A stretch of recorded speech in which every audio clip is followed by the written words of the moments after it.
Dihina kotor. Anak ini ternyata putra kandung miliarder. Kejahatan pelaku dibalas seketika. Matahari Jakarta siang itu tidak sekadar bersinar. Ia mengamuk, menumpahkan lahar tak kasat mata yang melelehkan aspal jalanan Sudirman dan membakar kulit siapapun yang cukup nekat untuk menantangnya tanpa perlindungan. Gelombang panas menari-nari di atas kap mesin ribuan kendaraan yang terjebak dalam kemacetan abadi, menciptakan fatamorgana yang memusingkan kepala. Suara klakson yang bersahut-sahutan, deruk knalpot motor yang memekakan telinga, dan teriakan pedagang asongan berbaur menjadi simfoni keputusasaan kota metropolitan yang tak pernah tidur, namun selalu kelelahan. Namun, di tengah neraka duniawi itu, sebuah anomali kemewahan berdiri angkuh. Sebuah Rolls-Royce Phantom berwarna hitam midnight terdiam di antrean lampu merah perempatan Kuningan. Mobil itu bukan sekadar kendaraan. Ia adalah benteng berjalan, sebuah kapsul waktu kedap suara yang memisahkan penghuninya dari realitas kasar di luar sana. Di dalam kabinnya yang dilapisi kulit sapi Skandinavia terbaik dan kayu mahoni yang dipoles tangan, suhu udara dijaga konstan pada angka 20 derajat Celcius yang sejuk. Aroma di dalamnya adalah campuran maskulin dari kulit premium, kolon mahal berbau sandalwood, dan keheningan yang dibeli dengan uang miliaran rupiah. Budi Santoso duduk di jok belakang sebelah kiri, tenggelam dalam kenyamanan yang menjebak. Pria berusia 40 tahun itu tampak seperti raja yang sedang memimpin kerajaannya dari jarak jauh. Jari-jarinya yang terawat menari lincah di atas layar tablet, memeriksa grafik saham yang bergerak naik turun seperti detak jantung pasien kritis. Wajahnya tampan, dengan rahang tegas yang menyiratkan dominasi, namun ada guratan kelelahan kronis di sudut matanya, jenis kelelahan yang tidak bisa disembuhkan oleh tidur, melainkan oleh kedamaian jiwa yang sudah lama hilang. Bagi Budi, dunia di luar jendela kaca anti peluru itu hanyalah background bisu. Ia tidak melihat pengamen yang bernyanyi dengan suara sumbang. Ia tidak melihat ibu-ibu yang menggendong bayi demi belas kasihan. Baginya, mereka hanyalah statistik kemiskinan yang ia baca di laporan ekonomi tahunan. Fokusnya hanya satu, mempertahankan imperium bisnisnya agar tetap berdiri kokoh di puncak rantai makanan. Namun, penumpang kecil di sebelahnya memiliki perspektif yang jauh berbeda. Adi, putra tunggal Budi yang baru berusia 5 tahun, duduk dengan hidung menempel di kaca jendela.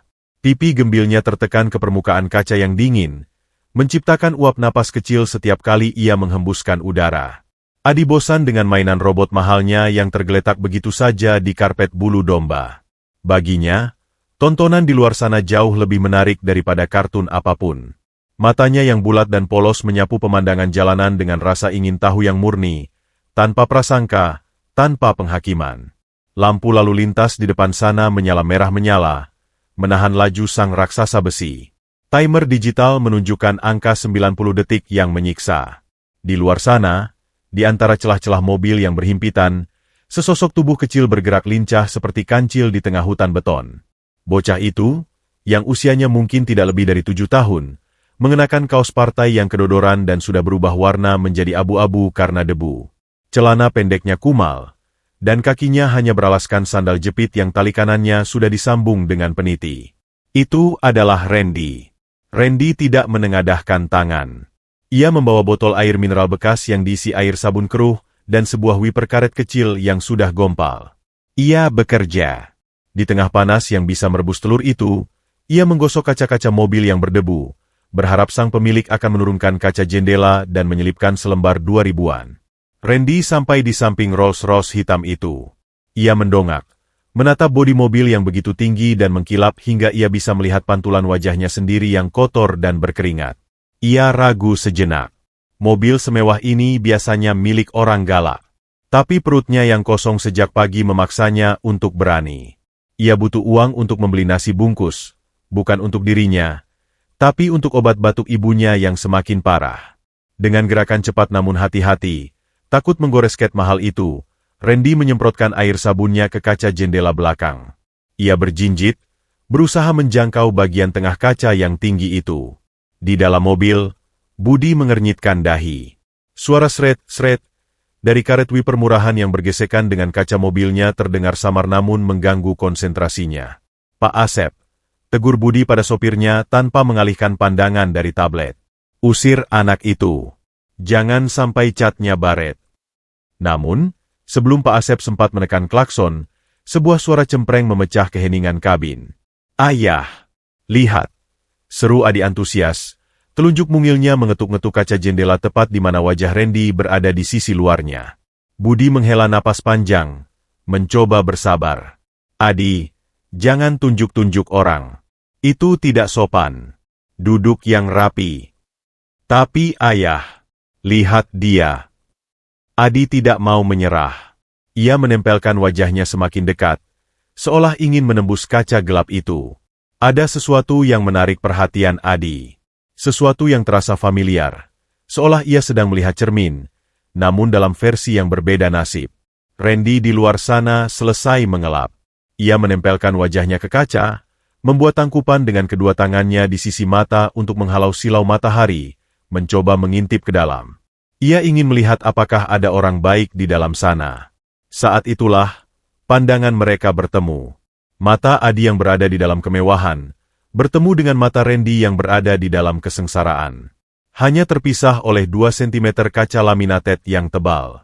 Detik itu, waktu seolah berhenti berputar. Suara bising Jakarta mendadak senyap di telinga Adi. Ia menatap mata bocah jalanan itu. Mata itu bukan hitam seperti kebanyakan orang.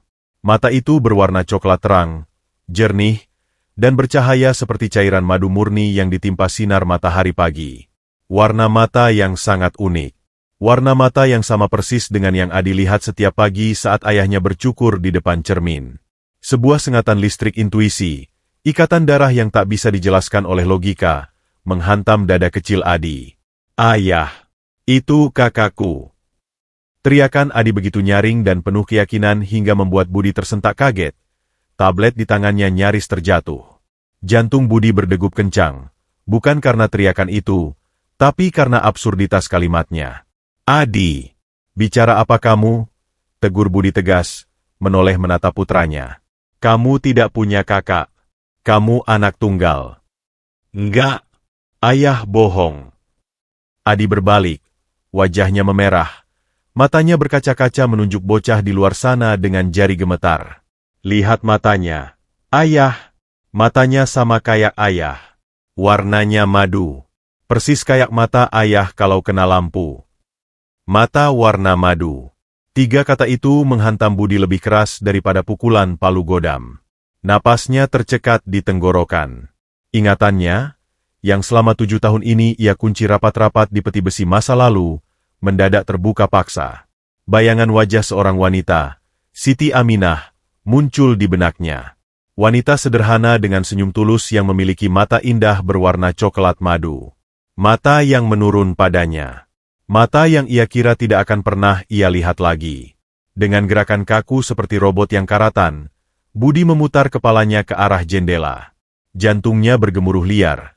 Memukul-mukul rusuknya dengan rasa takut dan harapan yang bercampur aduk menjadi racun yang manis. Ia menurunkan kaca jendela mobil itu. Perlahan. ZZZZZZT. Udara panas dan bising Jakarta langsung menyerbu masuk, merusak kesempurnaan atmosfer di dalam mobil. Tapi Budi tidak peduli. Matanya terkunci pada sosok bocah dekil yang berdiri di sana. Randy terkejut saat kaca itu turun. Ia mundur selangkah, takut dimarahi. Namun saat ia melihat pria berjas di dalam mobil itu menatapnya, ia terpaku. Mata mereka bertemu. Budi merasa bumi di bawah bannya runtuh. Ia tidak melihat seorang pengamen. Ia melihat dirinya sendiri dalam versi mini. Bentuk hidungnya, garis rahangnya, dan demi Tuhan mata itu. Bola mata itu adalah replika sempurna dari matanya sendiri. Coklat keemasan. Mata madu yang langka. Randy menatap bunga. Maksud saya, menatap Budi, dengan tatapan bingung namun sopan. Ada kedewasaan yang menyayat hati di wajah kumal itu. "Maaf, Om, saya cuma bersihin debu," ucap Randy pelan. Suaranya serak namun santun. "Nggak dikasih uang juga nggak apa-apa, Om. Jangan marah ya." Suara itu, lembut dan merendah. Persis suara ibunya. Budi ingin bicara. Ia ingin bertanya, "Siapa namamu?" Atau, "Siapa ibumu?" Lidahnya terasa keluh, bibirnya gemetar hebat. Tangannya terulur setengah jalan, ingin menyentuh wajah bocah itu untuk memastikan ini bukan halusinasi akibat rasa bersalahnya. Namun, takdir punya selera humor yang kejam. Iin. Suara klakson panjang dari truk di belakang mereka menggelegar, memecahkan momen magis itu berkeping-keping. Lampu merah telah berubah menjadi hijau. Jalan, Pak. Jangan bengong, teriak sopir taksi dari samping.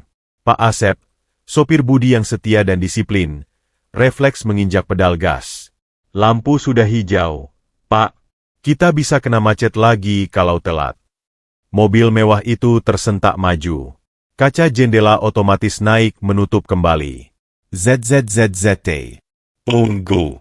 Jangan jalan, teriak Budi, tapi suaranya terlambat. Mobil itu sudah meluncur, meninggalkan Randy yang berdiri terpaku di trotoar panas, semakin lama semakin kecil dalam pandangan, hingga akhirnya hilang tertelan asap knalpot dan debu jalanan. Kakak! Jerit Adi histeris, menempelkan wajahnya kembali ke kaca, menangis melihat saudaranya tertinggal. Budi terhempas kembali ke sandaran jok kulitnya. Napasnya memburu, keringat dingin membasahi keningnya. Ia menatap tangannya yang gemetar. Bayangan mata madu itu telah membakar retina matanya. Itu bukan kebetulan. Itu mustahil kebetulan. Anak itu nyata. Dosa masa lalunya nyata. Dan anak itu sedang berdiri di jalanan, kelaparan, sementara ayahnya duduk di atas jok kulit seharga rumah.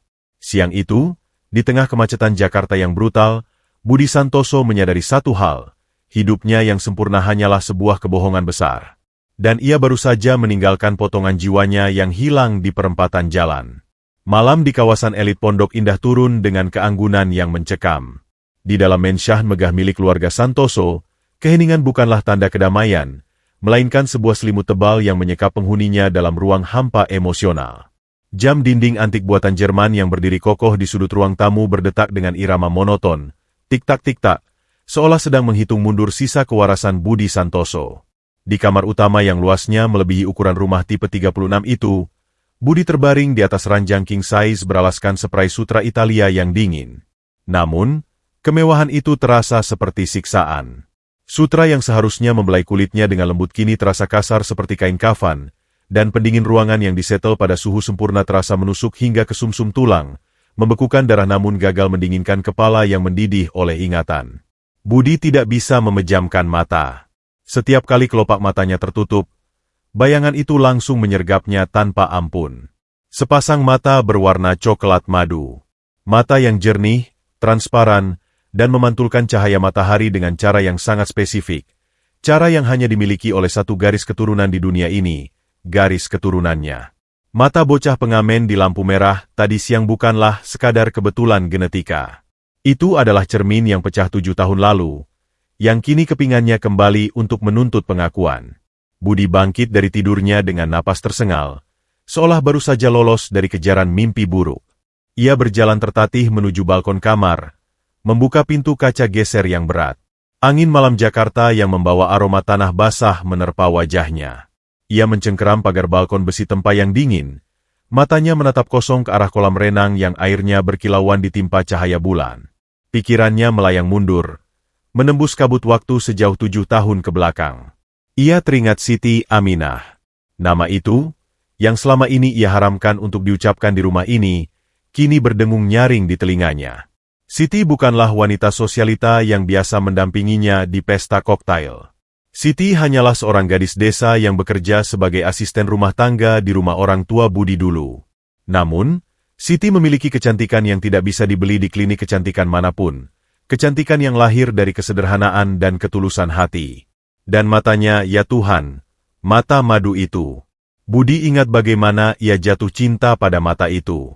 Cinta terlarang antara tuan muda dan pelayan yang tumbuh subur dalam diam, di sela-sela aroma kopi pagi dan wangi melati dari kebun belakang. Cinta yang naif, yang mengabaikan tembok tebal perbedaan kasta. Hingga akhirnya, malam jahanam itu terjadi. Malam ketika tuduhan pencurian perhiasan dilayangkan pada Siti.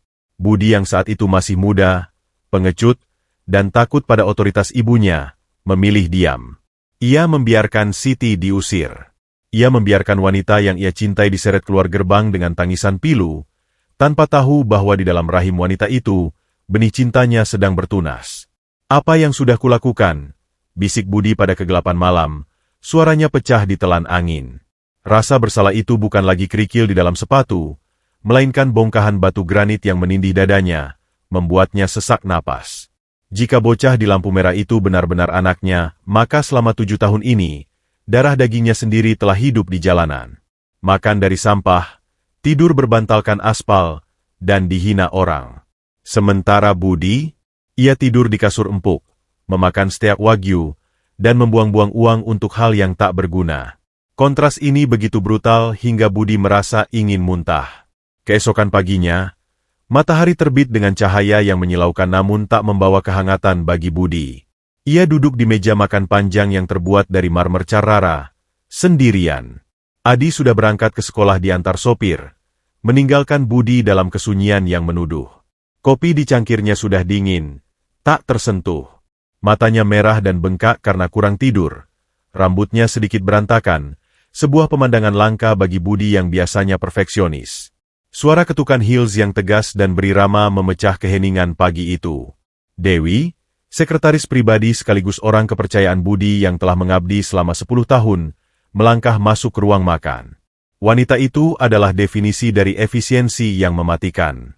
Penampilannya selalu sempurna, blazer merah marun yang membalut tubuh rampingnya, rambut yang disanggur rapi tanpa sehelai pun yang keluar jalur, dan riasan wajah yang menyembunyikan segala bentuk emosi di balik topeng profesionalisme. Dewi membawa tablet dan tumpukan dokumen, siap memulai hari dengan agenda bisnis yang padat. "Selamat pagi, Pak Budi," sapa Dewi dengan nada suaranya yang khas, lembut, namun memiliki ketajaman tersembunyi seperti silet yang dibalut beludru. "Jadwal Bapak hari ini padat. Jam 9 ada pertemuan dengan investor Jepang. Lalu makan siang dengan..." "Batalkan," potong Budi datar, tanpa menoleh.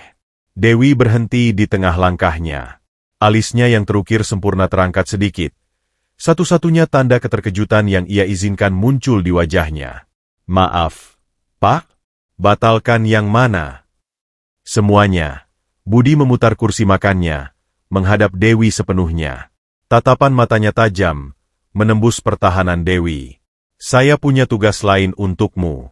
Tugas yang jauh lebih penting daripada uang investor manapun." Dewi merasakan firasat buruk merayap di tengkuknya, namun ia tetap mempertahankan senyum sopannya. "Tentu, Pak. Apa yang bisa saya bantu?" Budi menarik napas panjang, seolah mengumpulkan keberanian untuk menyebut nama itu lagi setelah sekian lama. "Cari tahu keberadaan Siti Aminah, mantan asisten rumah tangga di rumah ibu saya dulu, yang keluar 7 tahun lalu." Nama itu menghantam Dewi laksana petir di siang bolong.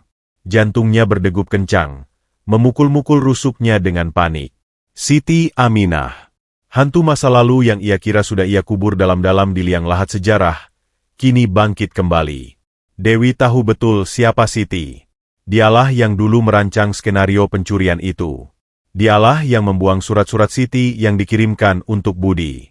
Dialah arsitek dari perpisahan itu, demi memuluskan ambisinya sendiri untuk memiliki Budi suatu hari nanti. Namun, wajah Dewi tetap tenang laksana permukaan danau yang beku. "Siti Aminah?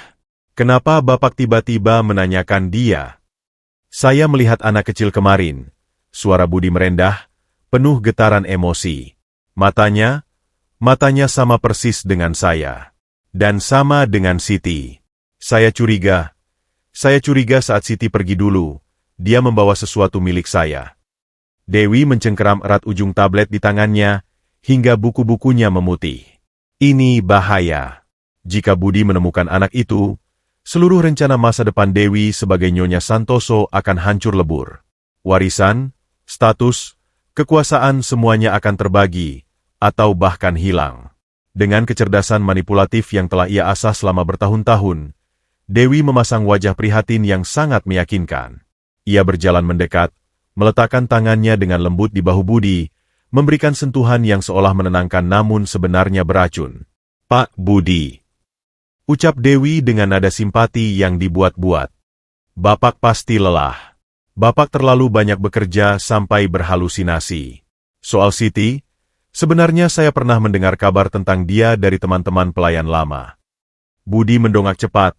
Matanya menyala penuh harap. Apa? Apa yang kamu dengar? Di mana dia sekarang? Dewi menghela napas panjang. Sebuah jeda dramatis untuk menyusun kebohongan yang sempurna. Siti sudah pulang ke kampungnya di Jawa Tengah. Pak, dusta Dewi meluncur mulus dari bibirnya yang bergincu merah. Kabar terakhir yang saya dengar 3 tahun lalu, dia sudah menikah dengan juragan tanah di sana. Hidupnya bahagia, makmur. Dan soal anak, setahu saya dia memang punya anak, tapi itu anak dari suaminya yang sekarang. Wajahnya mirip bapaknya, bukan mirip Pak Budi. Kebohongan itu dirancang untuk mematikan harapan. Dewi tahu titik lemah Budi, rasa tidak ingin mengganggu kebahagiaan orang lain. Budi tertegun, bahunya merosot lemas. Dia sudah menikah? Bahagia. Sangat bahagia, Pak, tekan Dewi lagi, menancapkan paku terakhir pada peti mati harapan Budi. Jadi, anak yang Bapak lihat di lampu merah itu, mustahil anak Bapak. Itu hanya kebetulan, Pak. Di dunia ini ada jutaan orang dengan mata coklat. Bapak hanya sedang merindukan masa lalu. Itu wajar. Budi terdiam lama. Logikanya menerima penjelasan Dewi. Masuk akal. Siti wanita baik. Pasti banyak pria yang menginginkannya. Jika Siti sudah bahagia, siapa Budi yang berani datang mengacaukan hidupnya lagi? Bukankah itu egois? Namun, di sudut terdalam hatinya, ada suara kecil yang berteriak menolak percaya. Suara intuisi seorang ayah yang meraung-raung. Suara Adi yang berteriak, "Itu kakakku." Dan bayangan mata madu bocah itu yang menatapnya dengan kesedihan purba. Mata itu tidak terlihat bahagia. Mata itu terlihat lapar dan kesepian. Budi menatap Dewi, mencari kebenaran di mata sekretarisnya itu. Dewi membalas tatapannya dengan sorot mata yang teguh dan jernih. Sorot mata seorang pembohong profesional yang bahkan sudah mempercayai kebohongannya sendiri. Baiklah, ucap Budi akhirnya. Suaranya terdengar kalah. Mungkin kamu benar. Mungkin saya cuma lelah. Dewi tersenyum puas. Senyum kemenangan tipis yang nyaris tak terlihat. Istirahatlah, Pak. Saya akan siapkan obat sakit kepala dan jadwal ulang rapat Bapak. Dewi berbalik dan melenggang keluar dari ruang makan dengan langkah ringan. Ia merasa telah berhasil memadamkan api kecil itu sebelum menjadi kebakaran hutan. Namun, ia salah. Ia tidak memadamkan api itu. Ia justru menyiramnya dengan bensin kecurigaan. Sepeninggal Dewi, Budi kembali menatap pantulan dirinya di cangkir kopi yang hitam pekat. Wajahnya yang kusam terpantul di sana. Tidak, bisik Budi pada dirinya sendiri. Tangannya mengepal erat hingga gemetar. Dewi berbohong. Atau setidaknya, informasinya salah. Mata itu tidak bisa berbohong. Anak itu bukan anak juragan tanah. Anak itu menderita. Budi mengambil ponselnya. Ia tidak akan menggunakan Dewi lagi. Ia tidak akan menggunakan detektif sewaan. Ia akan melakukan hal yang seharusnya ia lakukan 7 tahun lalu. Ia berdiri, menyambar kunci mobil Toyota Innova milik pelayan rumah. Satu-satunya mobil yang tidak mencolok di garasi mewahnya. Aku akan mencarimu sendiri, sumpahnya pada udara kosong. Tunggu ayah, nak. Kali ini, ayah tidak akan membiarkan lampu merah memisahkan kita lagi. Pagi itu, sang jutawan melepaskan jubah kebesarannya. Ia bukan lagi Budi Santoso sang bankir. Ia hanyalah seorang pria pendosa yang sedang berjalan terseok-seok menuju jalan penebusan, dipandu oleh ingatan akan sepasang mata berwarna madu yang menghantuinya. Matahari Jakarta tepat berada di atas ubun-ubun, membakar aspal hitam Jalan Jenderal Sudirman hingga memancarkan fatamorgana yang bergelombang seperti uap neraka. Di tengah lautan kendaraan yang merayap lambat dalam kemacetan siang bolong, sebuah Toyota Innova berwarna perak melaju tersendat-sendat. Mobil keluarga yang biasa saja itu tampak tidak mencolok di antara ribuan kendaraan lain, menyatu sempurna dengan lanskap urban yang semrawut. Namun, di balik kemudi mobil tersebut, duduk seorang pria yang biasanya disupiri dengan Rolls-Royce. Kini sedang bergulat dengan tuas persneling manual dan pedal kopling yang terasa asing di kakinya yang terbiasa dimanjakan. Budi Santoso menyeka keringat dingin yang mengalir di pelipisnya. AC mobil ini tidak sesejuk mobil mewahnya. Ada aroma pewangi jeruk sintetik yang menyengat dan sedikit bau debu karpet yang membuatnya pusing. Namun, ketidaknyamanan fisik itu tidak sebanding dengan badai kecemasan yang berkecamuk di dalam dadanya. Ia sedang melakukan misi klandestin, sebuah operasi senyap tanpa sepengetahuan Dewi, tanpa pengawal, dan tanpa atribut kebesarannya sebagai CEO bank ternama. Ia hanya ditemani oleh navigator kecilnya, Adi, yang duduk tegak di kursi penumpang depan dengan sabuk pengaman yang menyilang di dada mungilnya. Matanya tajam memindai setiap sudut jalan seperti radar pencari jejak. Mereka kembali ke Taman Eden yang hilang itu. Perempatan lampu merah tempat takdir sempat menyapa lalu pergi. Sudah 1 jam mereka berputar-putar di kawasan itu. Mengitari blok demi blok, menembus ganggang tikus di belakang gedung pencakar langit yang kumuh, tempat di mana kemiskinan bersembunyi di balik bayang-bayang kemegahan kota. Namun, sosok bocah bermata madu itu tak kunjung terlihat. Keraguan mulai merayap di hati Budi. Membisikkan kata-kata beracun bahwa mungkin Dewi benar. Mungkin itu hanya halusinasi, mungkin anak itu sudah pindah, atau lebih buruk lagi, mungkin Budi sedang mengejar hantu. Ayah, putar lagi ke sana, seru Adi tiba-tiba. Telunjuk kecilnya menunjuk ke arah kolong jembatan layang yang gelap dan dipenuhi gerobak pemulung. Tadi Adi lihat botol air sabun kayak punya kakak. Budi menuruti insting putranya. Ia memutar kemudi dengan gerakan kasar. Ban mobil berdecit memprotes aspal panas. Mobil itu merayap masuk ke area bayangan di bawah jalan layang, sebuah dunia underground yang udaranya berbau pesing, sampah busuk, dan asap knalpot yang terperangkap. Di sana, di antara pilar-pilar beton raksasa yang penuh coretan grafiti vulgar, Budi akhirnya melihatnya. Namun, pemandangan yang menyambutnya bukanlah pemandangan yang ia harapkan. Itu adalah mimpi buruk bagi setiap orang tua. Randy tidak sedang bekerja mengelap kaca. Ia sedang terpojok di dinding beton yang lembab, dikelilingi oleh 3 orang pemuda bertato dengan wajah garang. Para preman jalanan, penguasa aspal yang memalak pajak kehidupan dari mereka yang paling lemah. Jantung Budi berhenti berdetak. Ia melihat tubuh kecil Randy gemetar, terhimpit di antara tubuh-tubuh besar yang mengintimidasi itu. Botol air sabunnya sudah tergeletak di tanah. Isinya tumpah membasahi sandal jepitnya yang putus. Namun, yang membuat hati Budi remuk redam adalah ekspresi di wajah bocah itu. Randy tidak menangis. Ia tidak memohon. Ia berdiri tegak dengan dagu terangkat, matanya yang berwarna madu menyala dengan keberanian yang nekat, melindungi saku celananya dengan tangan kecil yang terkepal erat. Budi mematikan mesin mobil. Ia tidak berpikir panjang. Logika bisnisnya tentang risiko dan keamanan menguap seketika, digantikan oleh naluri purba seekor induk singa yang melihat anaknya dikepung hiena. Adi, kunci pintu. Jangan keluar apapun yang terjadi. Perintah Budi dengan suara rendah yang menakutkan. Ayah mau kemana? Hajar mereka, yah? Dukung Adi dengan semangat polos, meski wajahnya pucat ketakutan. Budi melompat keluar dari mobil.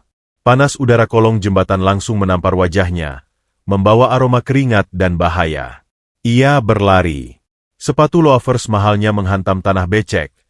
Jasnya berkibar di belakangnya saat ia menerobos jarak yang memisahkan mereka. Hei!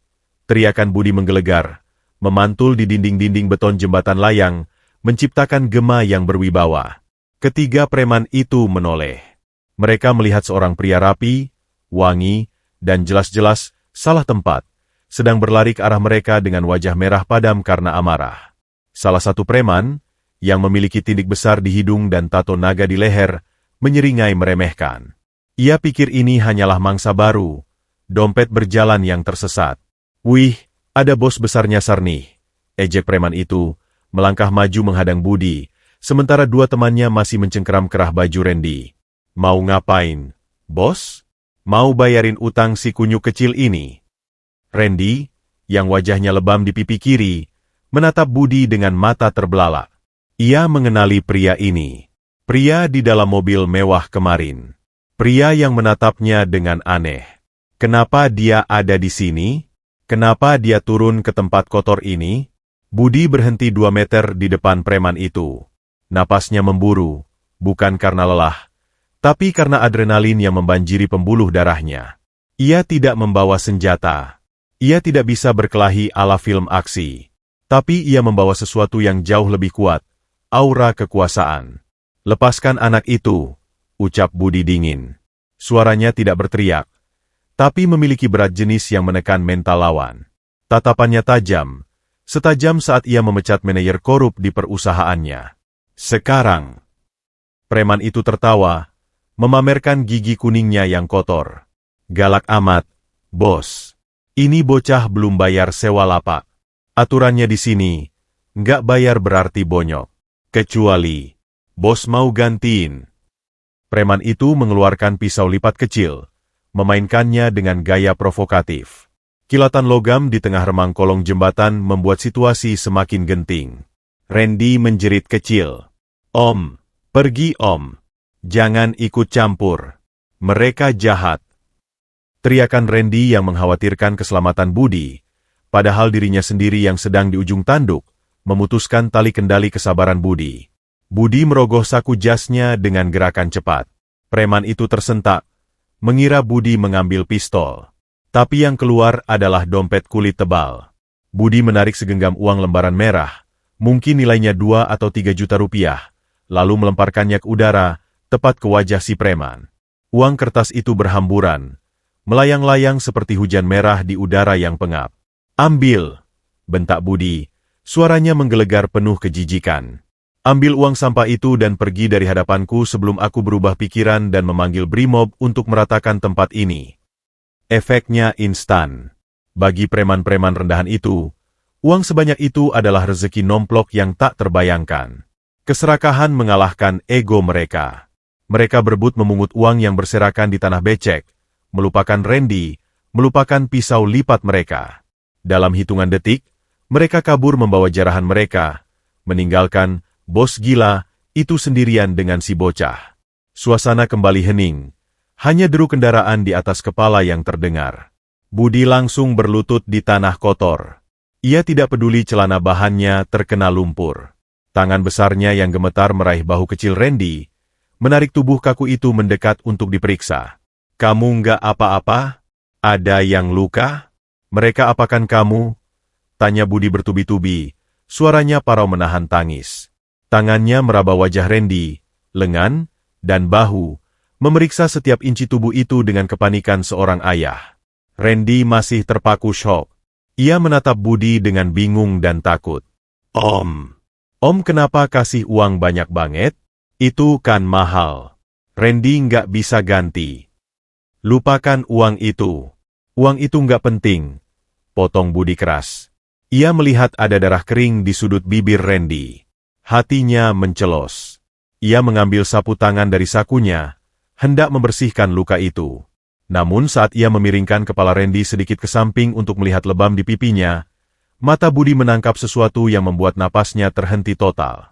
Di sana, di leher bagian kiri, tepat di bawah telinga, tertutup sedikit oleh kerah kaos yang dekil, terdapat sebuah tanda lahir. Tanda lahir itu berwarna coklat tua, berbentuk unik menyerupai bulan sabit kecil dengan 2 titik tahi lalat di sampingnya. Bentuk yang sangat spesifik. Bentuk yang sangat familiar. Budi merasa dunia berputar melambat. Tangannya yang memegang sapu tangan membeku di udara. Dengan gerakan lambat, seolah takut merusak momen sakral itu, Budi menyibakkan kerah kaos Randy lebih lebar. Tanda itu jelas, nyata, tidak terbantahkan. Tangan Budi yang lain secara refleks meraba lehernya sendiri, di titik yang sama persis, di mana tanda lahir serupa juga bersemayam di balik kerah kemeja mahalnya. Itu adalah tanda genetika keluarga Santoso. Tanda yang dimiliki oleh kakeknya, ayahnya, dirinya, dan Adi. Dan sekarang, Randy memilikinya. Mata madu. Tanda lahir bulan sabit. 2 bukti fisik yang menghancurkan segala keraguan, meruntuhkan segala kebohongan Dewi, dan meledakkan kebenaran di wajah Budi. Anak ini, bocah dekil yang bau matahari dan keringat ini, adalah darah dagingnya. Dia adalah benih yang ia tanam 7 tahun lalu. Dia adalah kakak kandung Adi. Dia adalah pangeran yang terbuang. Air mata Budi tumpah tanpa bisa ditahan. Bukan 1 atau 2 tetes, melainkan aliran deras yang membasahi pipinya. Pertahanan dirinya sebagai pria tangguh runtuh seketika di kolong jembatan itu. Ya Allah! Bisik Budi. Suaranya pecah menjadi isakan pilu. Ia menatap wajah Randy dengan tatapan yang penuh rasa bersalah, rindu, dan cinta yang meledak-ledak. Maafkan ayah. Maafkan ayah terlambat, nak. Randy bingung melihat pria asing ini menangis di depannya. Tapi entah kenapa, saat melihat air mata itu, hatinya yang keras karena kehidupan jalanan terasa luluh. Ada kehangatan aneh yang menjalar di dadanya saat pria ini menyentuhnya.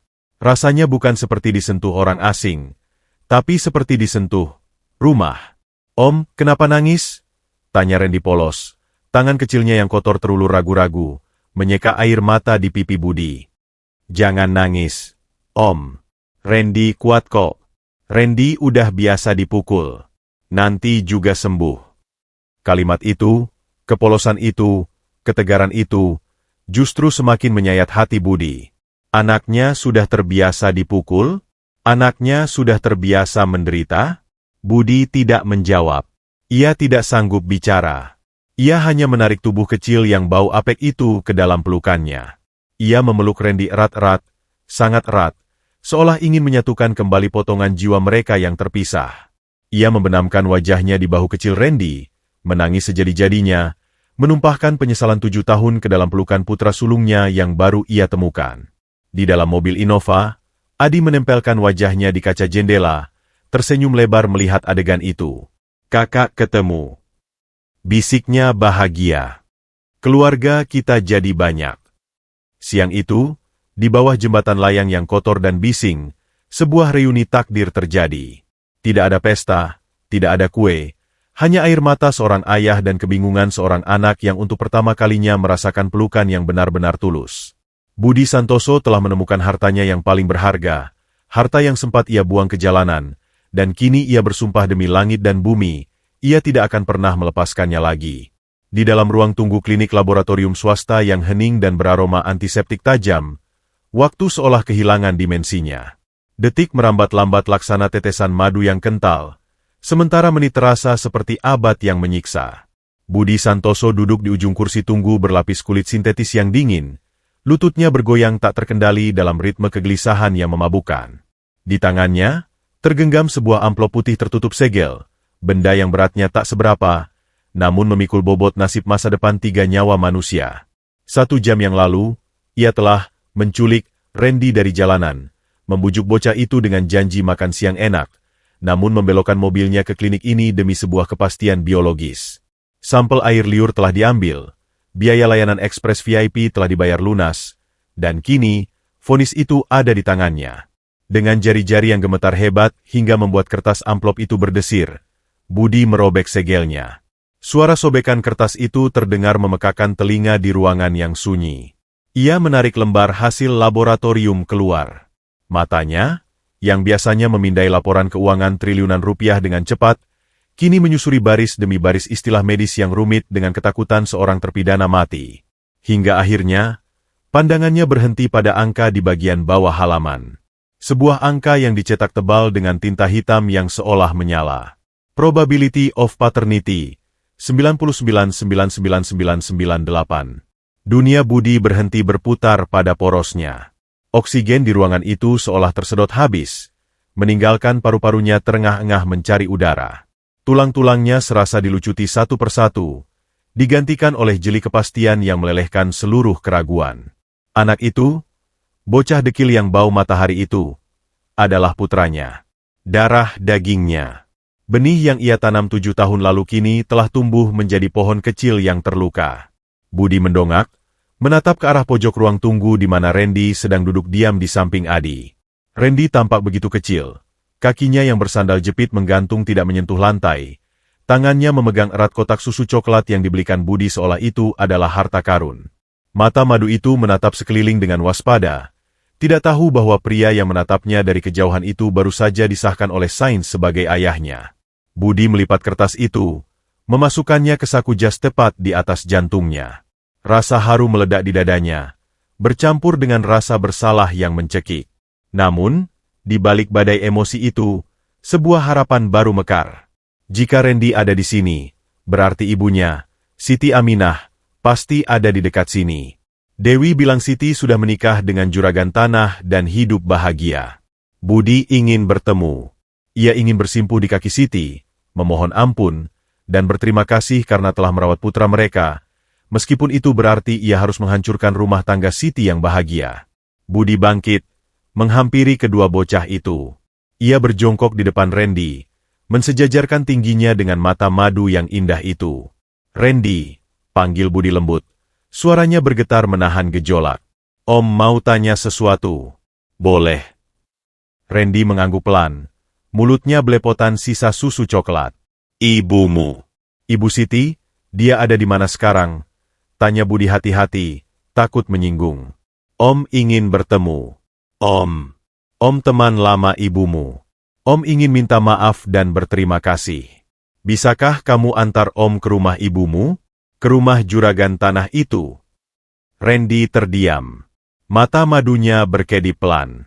Ada kerutan bingung di dahinya saat mendengar kata juragan tanah. Bocah itu meletakkan kotak susunya di kursi. Wajahnya yang tadi sedikit ceria karena susu manis, kini berubah mendung. Sebuah kedewasaan tragis kembali mengambil alih ekspresinya. "Ibu nggak tinggal di rumah juragan, Om," jawab Randy pelan. "Tapi kalau Om mau ketemu ibu, ayo, Randy antar. Dekat kok dari sini." Harapan Budi melambung tinggi. Ia membayangkan sebuah rumah sederhana namun asri, mungkin dengan pagar kayu dan tanaman bunga di halaman, tempat Siti hidup damai. Namun, kenyataan menampar Budi dengan brutal saat perjalanan dimulai. Randy tidak mengarahkan mereka ke kawasan perumahan. Tangan kecilnya menunjuk jalan-jalan sempit yang semakin lama semakin kumuh, menjauh dari jalan protokol, masuk ke dalam perut kota yang membusuk. Mereka melewati pasar tumpah yang becek, melewati gang senggol yang dindingnya berlumut, hingga akhirnya mobil Innova itu terpaksa berhenti di ujung jalan tanah berbatu karena tidak bisa masuk lebih jauh. "Kita jalan kaki dari sini, Om," kata Randy, membuka pintu mobil. Budi turun dengan kebingungan yang memuncak. Di depannya membentang rel kereta api aktif yang membelah pemukiman kumuh liar. Gubuk-gubuk kardus dan seng berjejer memprihatinkan di pinggir rel, diiringi suara bising klakson kereta yang lewat di kejauhan. Bau sampah bakar dan selokan mampet menusuk hidung. "Inikah tempat tinggal juragan tanah?" Batin Budi menjerit. Dewi berbohong. Dewi berbohong soal semuanya. Budi menggandeng tangan Adi di kiri dan Randy di kanan. Mereka berjalan menyusuri bantaran rel kereta api yang panas dan berdebu. Kerikil tajam menusuk sol sepatu mahal Budi, seolah alam sedang menghukumnya atas kemewahan yang ia nikmati sementara anak dan wanitanya hidup di neraka ini. "Itu, Om." Di sana, Randy menunjuk ke arah sebidang tanah kosong di bawah pohon Kamboja tua yang tumbuh miring di pinggir rel, terpisah sedikit dari gubuk-gubuk liar. Itu adalah area pemakaman umum. Bukan pemakaman elit dengan rumput Jepang yang rapi. Ini adalah kuburan bagi orang-orang yang dilupakan, bagi mereka yang tidak memiliki identitas, bagi kaum papa yang bahkan dalam kematian pun tidak mendapatkan tempat yang layak. Tanah di sana merah dan tidak rata, dipenuhi ilalang liar yang tumbuh setinggi pinggang. Jantung Budi berdegup kencang. Sebuah firasat buruk mulai mencengkeram lehernya dengan tangan dingin. Langkah kakinya memberat. Randy melepaskan genggaman tangan Budi. Ia berlari kecil mendahului mereka, menerobos ilalang, menuju sebuah gundukan tanah merah yang masih basah, menandakan penghuninya belum lama berpulang. Tidak ada nisan marmer. Tidak ada keramik. Hanya sepotong papan kayu bekas peti buah yang ditancapkan miring di atas gundukan itu, dengan tulisan spidol hitam yang mulai luntur terkena hujan. "Siti Aminah binti Soleh wafat 2 bulan lalu." Randy berlutut di samping gundukan tanah itu. Ia mencabut beberapa rumput liar yang tumbuh di atas pusara ibunya dengan tangan kecilnya. "Bu." "Randy datang," ucap Randy lirih. Suaranya terdengar seperti lonceng retak di tengah deru angin panas. "Randy bawa tamu, Bu," katanya teman lama ibu. Dia yang belikan Randy susu coklat tadi. Budi Santoso membeku. Seluruh darah di tubuhnya seolah terkuras habis ke dalam bumi. Lututnya, yang biasa menopang beban korporasi raksasa, kini berubah menjadi jeli yang tak bertenaga. Ia jatuh berlutut di tanah merah yang berdebu itu, tepat di kaki nisan kayu yang menyedihkan itu. Meninggal. 2 bulan lalu. Siti Aminah sudah meninggal. Dunia di sekitar Budi runtuh berkeping-keping. Suara bising kereta api yang lewat beberapa meter dari mereka terdengar, seperti jeritan hantu yang mengejek keterlambatannya. Ia tidak hanya terlambat 7 tahun. Ia terlambat selamanya. Kesempatan untuk meminta maaf, kesempatan untuk menebus dosa, kesempatan untuk melihat senyum itu lagi. Semuanya telah terkubur di bawah gundukan tanah merah ini. Kenapa? Suara Budi keluar sebagai bisikan parau yang menyakitkan. Air matanya mulai menetes. Jatuh membasahi tanah kering pusara itu. Kenapa kamu nggak bilang dia sudah meninggal? Nak? Kenapa? Randy menatap Budi dengan mata madunya yang polos namun penuh kesedihan purba. Ibu sakit. Om, jelas Randy tenang. Namun ketenangannya justru lebih menyakitkan daripada tangisan. Ibu batuk terus keluar darah. Tapi ibu nggak mau ke dokter. Uangnya ibu tabung buat Randy sekolah. Kata ibu. Ibu nggak apa-apa. Tapi malam itu ibu tidur dan nggak bangun lagi. Penjelasan itu bagaikan belati yang diputar di dalam luka Budi. Batuk darah, TBC, kanker, penyakit yang seharusnya bisa disembuhkan dengan mudah jika Siti memiliki uang. Jika Siti tidak diusir. Jika Budi ada di sana. Siti mati karena kemiskinan. Dan kemiskinan itu disebabkan oleh Budi yang menelantarkannya. Budilah pembunuhnya. Budi meraung. Raungan itu bukan suara manusia. Itu adalah suara binatang yang terluka parah. Budi memeluk gundukan tanah itu, membenamkan wajahnya yang basah oleh air mata ke dalam tanah merah yang kasar. Ia tidak peduli kemeja mahalnya kotor. Ia tidak peduli wibawanya hancur di depan anak-anak. Rasa sakit ini terlalu besar untuk ditanggung oleh satu hati manusia.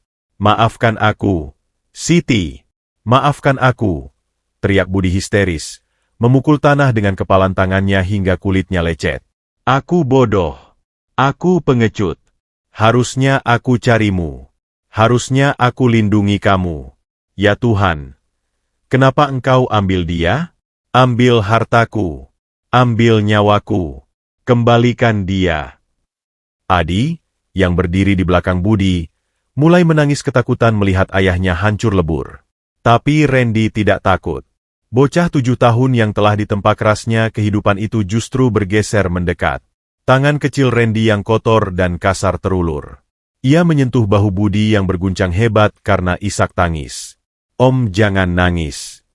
Hibur Randy lembut. Sebuah ironi yang mematahkan hati. Anak yatim piatu menghibur miliarder yang memiliki segalanya. Ibu udah tenang di sana. Ibu bilang, ibu nggak pernah marah sama siapa-siapa.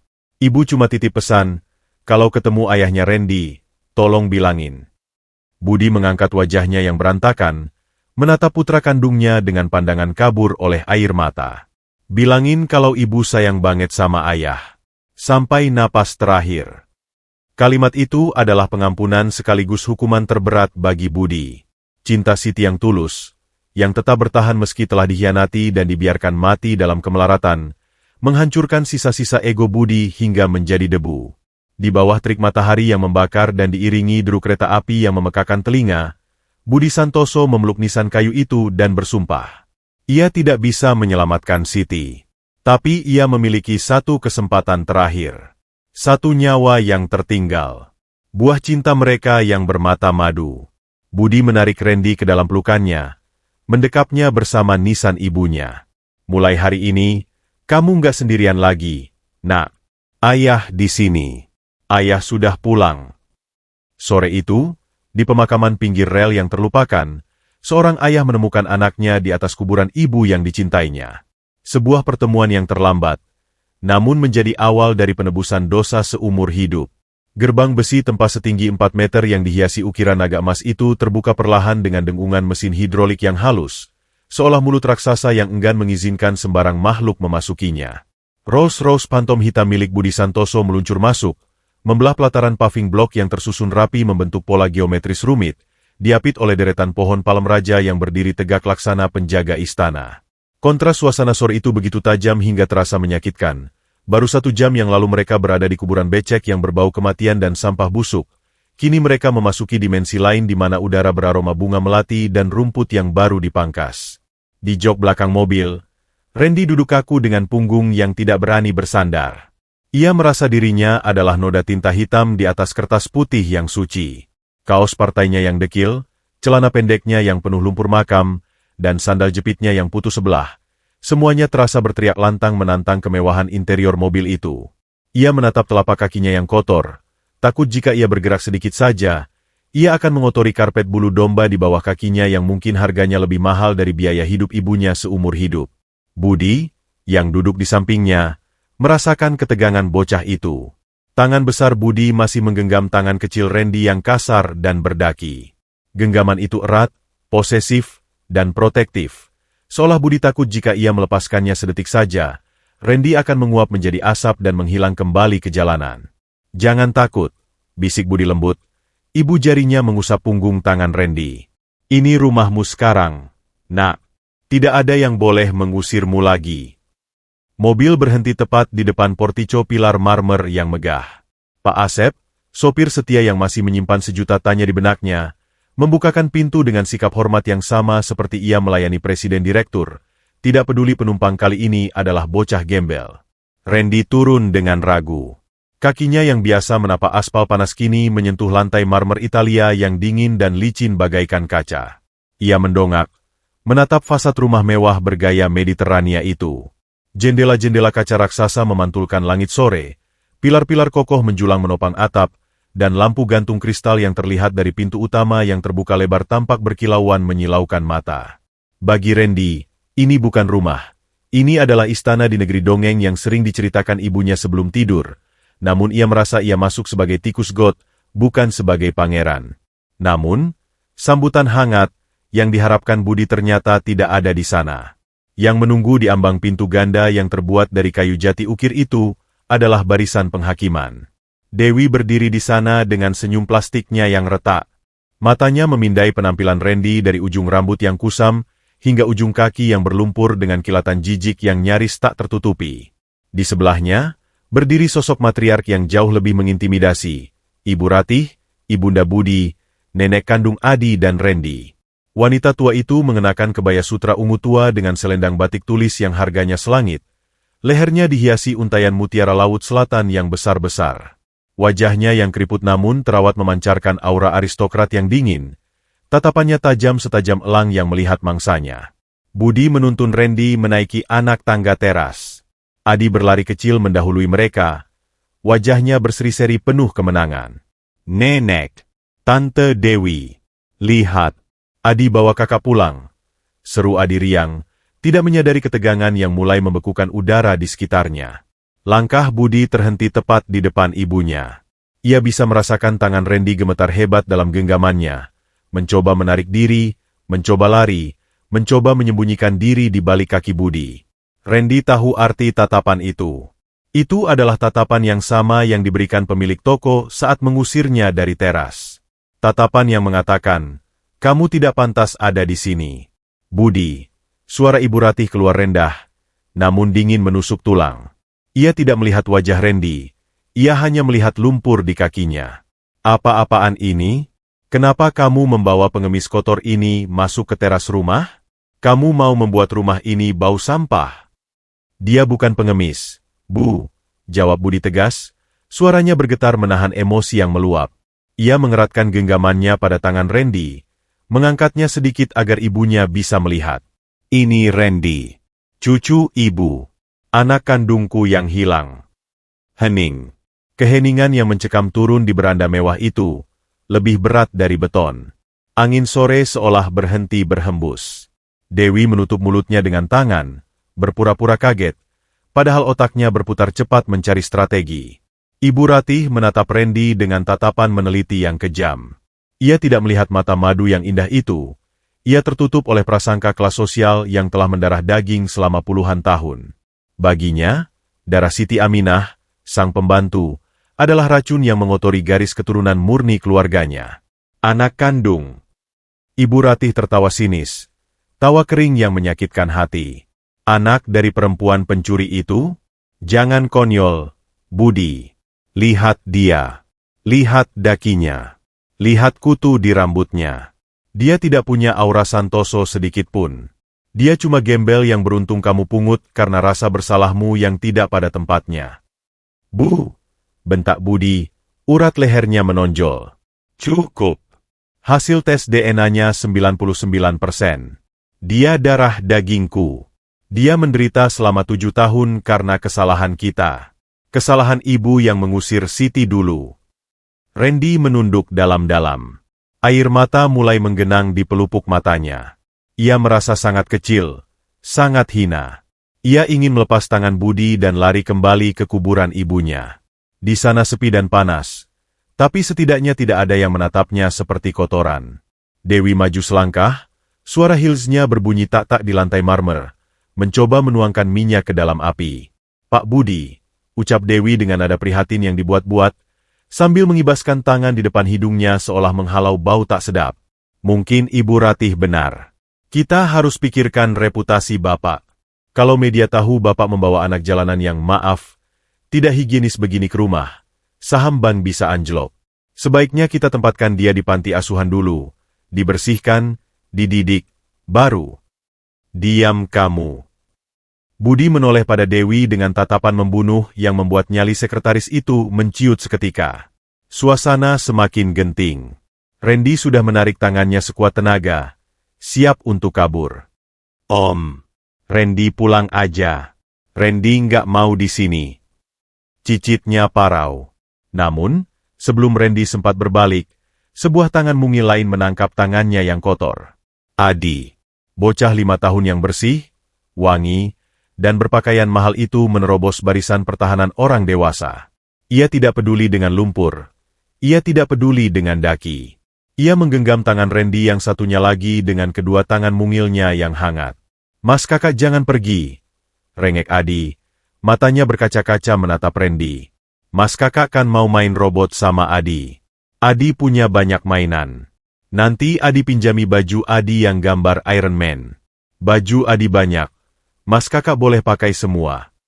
Tindakan polos itu bagaikan bom waktu yang meledakkan ego orang-orang dewasa di sana. Adi, dengan kepolosannya yang suci, tidak melihat gembel atau pangeran. Ia hanya melihat saudaranya. Ia memeluk pinggang Randy yang kotor, menempelkan pipi bersihnya ke kaos partai yang bau apek itu tanpa ragu sedikitpun. Nenek jahat. Adi menoleh pada Ibu Ratih, cemberut marah. Mas kakak wangi kok. Wangi kayak ayah. Ibu Ratih tertegun. Mulutnya terkatup rapat. Ia melihat cucu kesayangannya memeluk bocah kotor itu dengan begitu erat. Ada rasa malu yang menampar wajah tuanya. Seorang anak kecil baru saja mengajarkannya tentang arti keluarga yang sesungguhnya. Budi memanfaatkan momen itu. Ia tidak lagi meminta izin. Ia tidak lagi berdebat. Ia mengangkat tubuh Randy, lumpur dan semuanya, ke dalam gendongannya. Ia mendekap anak sulungnya itu di dada, membiarkan noda tanah mengotori kemeja sutra mahalnya, sebuah proklamasi visual bahwa ia memilih anaknya di atas segalanya. Minggir, ucap Budi dingin pada Dewi yang menghalangi pintu. Dewi buru-buru menyingkir. Wajahnya pucat pasi.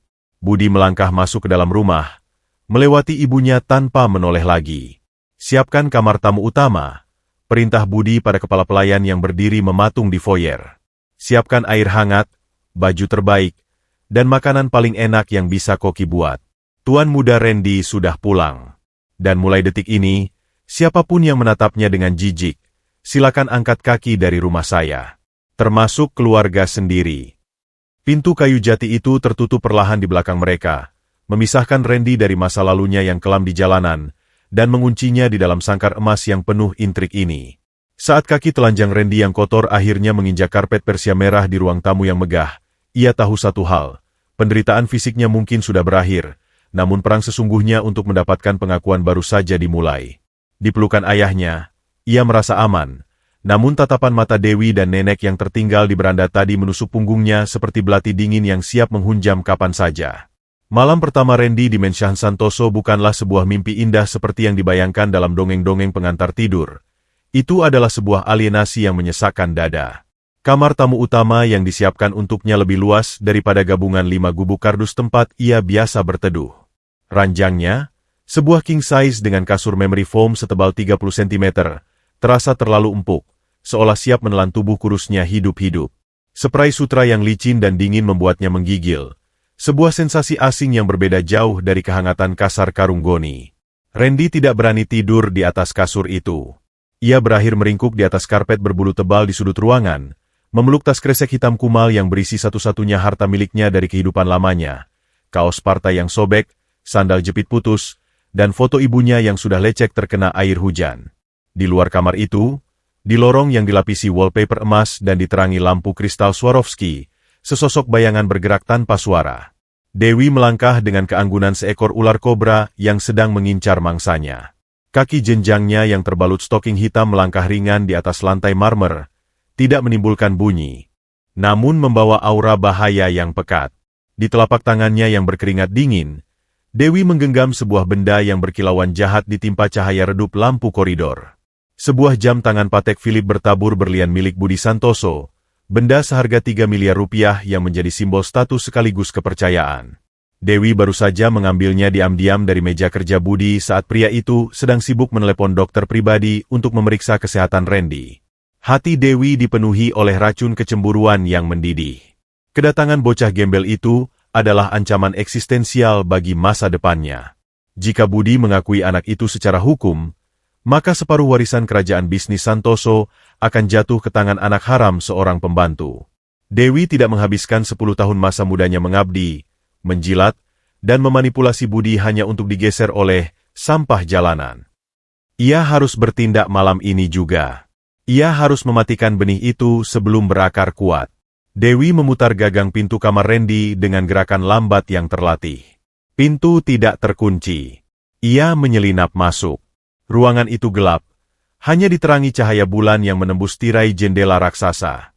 Dewi melihat gundukan kecil di sudut ruangan, Randy yang tertidur gelisah di lantai. Senyum sinis terukir di bibir merah Dewi.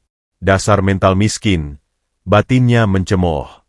Dikasih kasur raja malah tidur di lantai.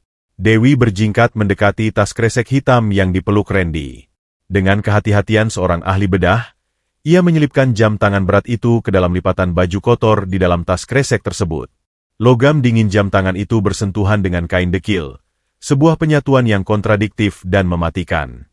Setelah memastikan bom waktu itu terpasang sempurna, Dewi mundur perlahan, menutup pintu tanpa suara, dan kembali ke kamarnya untuk mempersiapkan babak kedua dari sandiwaranya. Keesokan paginya, sarapan di meja makan keluarga Santoso seharusnya menjadi momen rekonsiliasi yang hangat. Budi telah memerintahkan koki untuk memasak nasi goreng spesial dengan sosis dan telur mata sapi, menu sederhana yang ia pikir akan disukai Randy. Adi duduk di sebelah Randy, terus-menerus mengajak kakaknya bicara tentang Ultraman, sementara Randy hanya mengangguk-angguk sopan, masih merasa canggung memegang sendok garpu perak yang berat. Namun, kedamaian itu pecah berkeping-keping saat Dewi berlari menuruni tangga utama dengan wajah panik yang dibuat-buat, napasnya tersengal dramatis, dan air mata buaya menggenang di pelupuk matanya. "Pak Budi!" "Gawat, Pak!" seru Dewi, suaranya melengking memecah denting sendok di piring.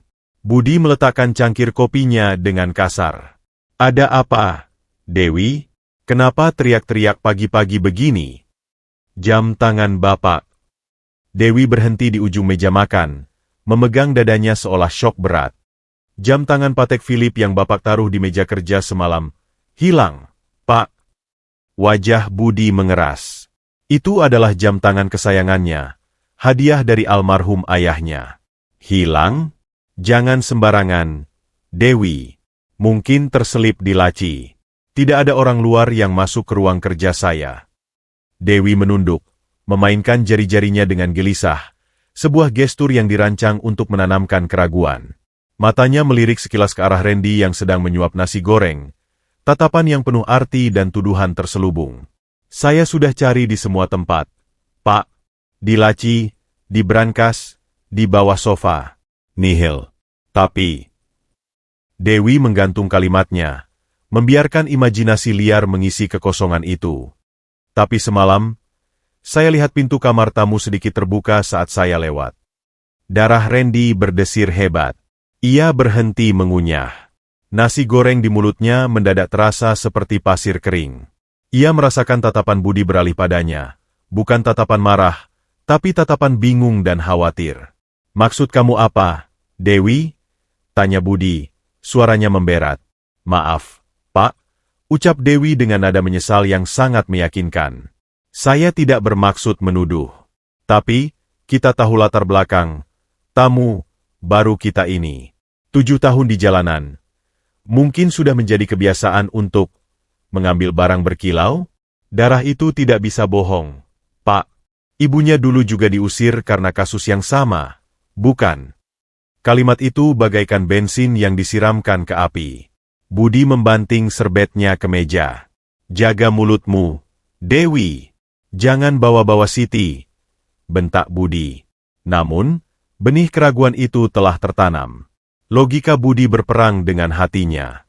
Randy memang anak jalanan. Siapa tahu dia terdesak? Siapa tahu dia butuh uang untuk kabur? Kalau Bapak tidak percaya, mari kita buktikan, tantang Dewi berani. Kita periksa kamarnya. Kalau tidak ada, saya siap dipecat. Tapi kalau ada, Bapak harus sadar siapa yang Bapak bawa masuk rumah ini. Serigala berbulu domba. Budi berdiri dengan kaku. Ia menatap Randy. Randy, nak, kamu tidak mengambil apa-apa, kan? Randy menggeleng lemah. Matanya yang berwarna madu memancarkan ketakutan murni. Enggak, Om, Ayah. Randy enggak ambil. Randy enggak pernah masuk ruang kerja Ayah. Kalau begitu tidak masalah kalau diperiksa, kan? Potong Dewi cepat, lalu berjalan mendahului menuju kamar Randy. Prosesi menuju kamar itu terasa seperti iring-iringan menuju tiang gantungan. Budi berjalan dengan langkah berat, Adi menggenggam tangan Randy erat-erat seolah ingin melindunginya, sementara Randy menyeret kakinya yang lemas, merasa takdir sedang mempermainkannya lagi. Baru saja ia merasa punya ayah, sekarang ia dituduh maling. Pola yang sama. Orang miskin selalu salah. Mereka masuk ke kamar Randy. Dewi langsung menuju sudut ruangan. Tempat tas kresek hitam itu tergeletak menyedihkan di atas karpet mewah. Mari kita lihat harta karun tuan muda ini, cemooh Dewi. Dengan gerakan kasar yang tidak sopan, Dewi membalikkan tas kresek itu. Isinya berhamburan ke lantai. Baju kaos partai yang bolong, celana pendek dekil, sandal putus, dan foto Siti yang lecek jatuh berserakan. Dan di antara tumpukan kemiskinan itu, benda itu jatuh dengan bunyi gedebuk logam yang berat. Jam tangan Patek Philippe berlian itu mendarat tepat di atas foto wajah Siti Aminah, berkilauan mengejek di bawah sinar matahari pagi yang masuk lewat jendela. Waktu berhenti berdetak. Adi ternganga. Budi mematung. Wajahnya pucat pasi seolah melihat hantu.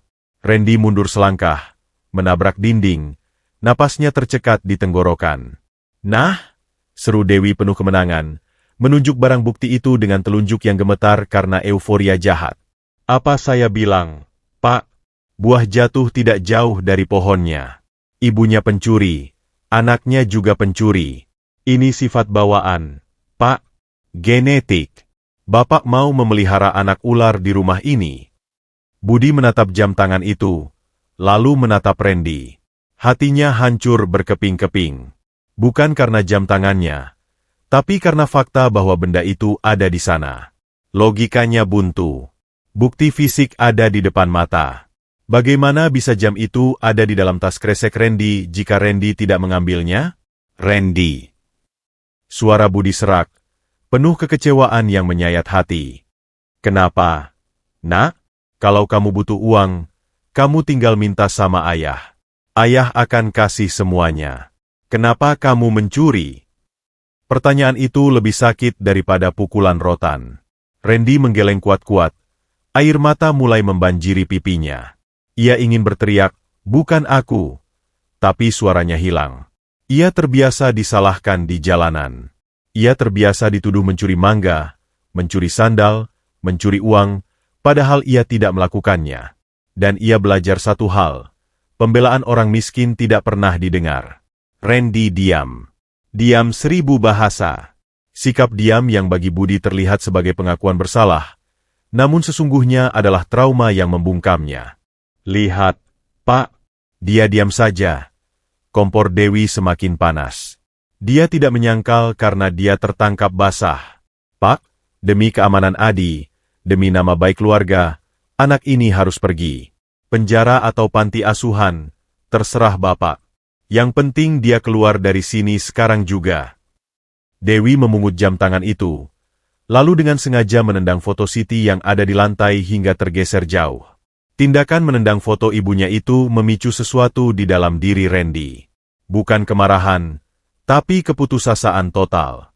Ia sadar ia tidak pantas di sini. Ia sadar dunia ini bukan miliknya. Randy tidak membela diri. Ia perlahan berlutut, memungut foto ibunya yang kotor. Ia membersihkan foto itu dengan ujung kaosnya sambil menangis tanpa suara. Lalu, ia memasukkan kembali baju-baju jeleknya ke dalam tas kresek hitam itu. Ia tidak menyentuh jam tangan mahal itu. Ia hanya mengambil apa yang menjadi haknya, sampahnya sendiri. Ia berdiri, menatap Budi dengan mata madu yang basah dan terluka parah. Luka yang jauh lebih dalam daripada saat ia dipukuli preman. "Maaf, Ayah," bisik Randy lirih. Suaranya pecah. Randy emang gak pantas jadi anak orang kaya. Randy pulang aja ke kuburan ibu. Di sana gak ada barang mahal yang bisa hilang. Randy berbalik, berjalan gontai menuju pintu keluar dengan membawa tas kreseknya. Punggung kecilnya yang ringkih terlihat begitu kesepian. Budi berdiri terpaku, terombang-ambing antara bukti yang nyata dan insting yang berteriak bahwa ini semua salah. Dewi tersenyum tipis di belakang punggung Budi, merasa kemenangannya sudah di tangan. Namun, mereka melupakan satu hal. Ada saksi mata kecil yang melihat segalanya dengan hati, bukan dengan mata. Adi, yang sedari tadi diam, kini menatap Tante Dewi dengan tatapan curiga yang tajam, mengingat sesuatu yang ia lihat semalam saat bangun minum air, bayangan wanita yang keluar dari kamar kakaknya. Kepergian Randy bukanlah akhir, melainkan awal dari badai yang sesungguhnya. Dan Budi, di tengah kebingungannya, baru saja membiarkan permata hatinya retak oleh fitnah yang keji. Kepergian Randy dari ambang pintu kamar tamu itu bukanlah sekadar langkah kaki seorang bocah yang terusir. Itu adalah sebuah parade kematian harapan yang berlangsung dalam gerakan lambat yang menyiksa. Setiap kali kaki telanjang Randy yang kotor menyentuh lantai marmer dingin, terdengar bunyi plak lirih yang bergema di lorong mensyah megah itu, sebuah irama sunyi yang menghantam ulu hati Budi Santoso lebih keras daripada pukulan fisik. Punggung kecil yang terbalut kaos partai kedodoran itu tampak begitu rapuh, memikul beban ketidakadilan dunia yang seharusnya tidak ditanggung oleh bahu kecil itu. Budi berdiri mematung di tengah kamar, kakinya seolah dipaku ke lantai oleh rasa bimbang yang melumpuhkan. Di satu sisi, logika rasionalnya, yang telah dipupuk oleh puluhan tahun pengalaman bisnis, berteriak bahwa bukti jam tangan itu nyata. Namun, di sisi lain, jiwanya meraung, memberontak melawan apa yang dilihat matanya. Hatinya berdarah melihat darah dagingnya sendiri berjalan keluar membawa tas kresek sampah, seolah-olah Randy mengakui bahwa dirinya memang tidak lebih berharga daripada isi tas tersebut. Dewi berdiri di samping Budi dengan tangan terlipat di dada.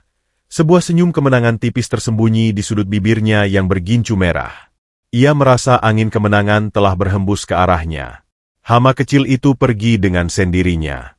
Rencananya sempurna.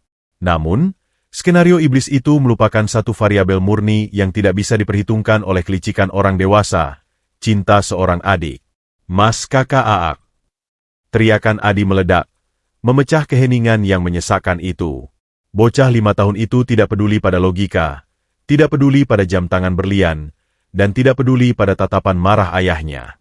Ia hanya tahu satu hal, kakaknya yang wangi seperti ayah sedang pergi. Adi berlari kencang mengejar Randy.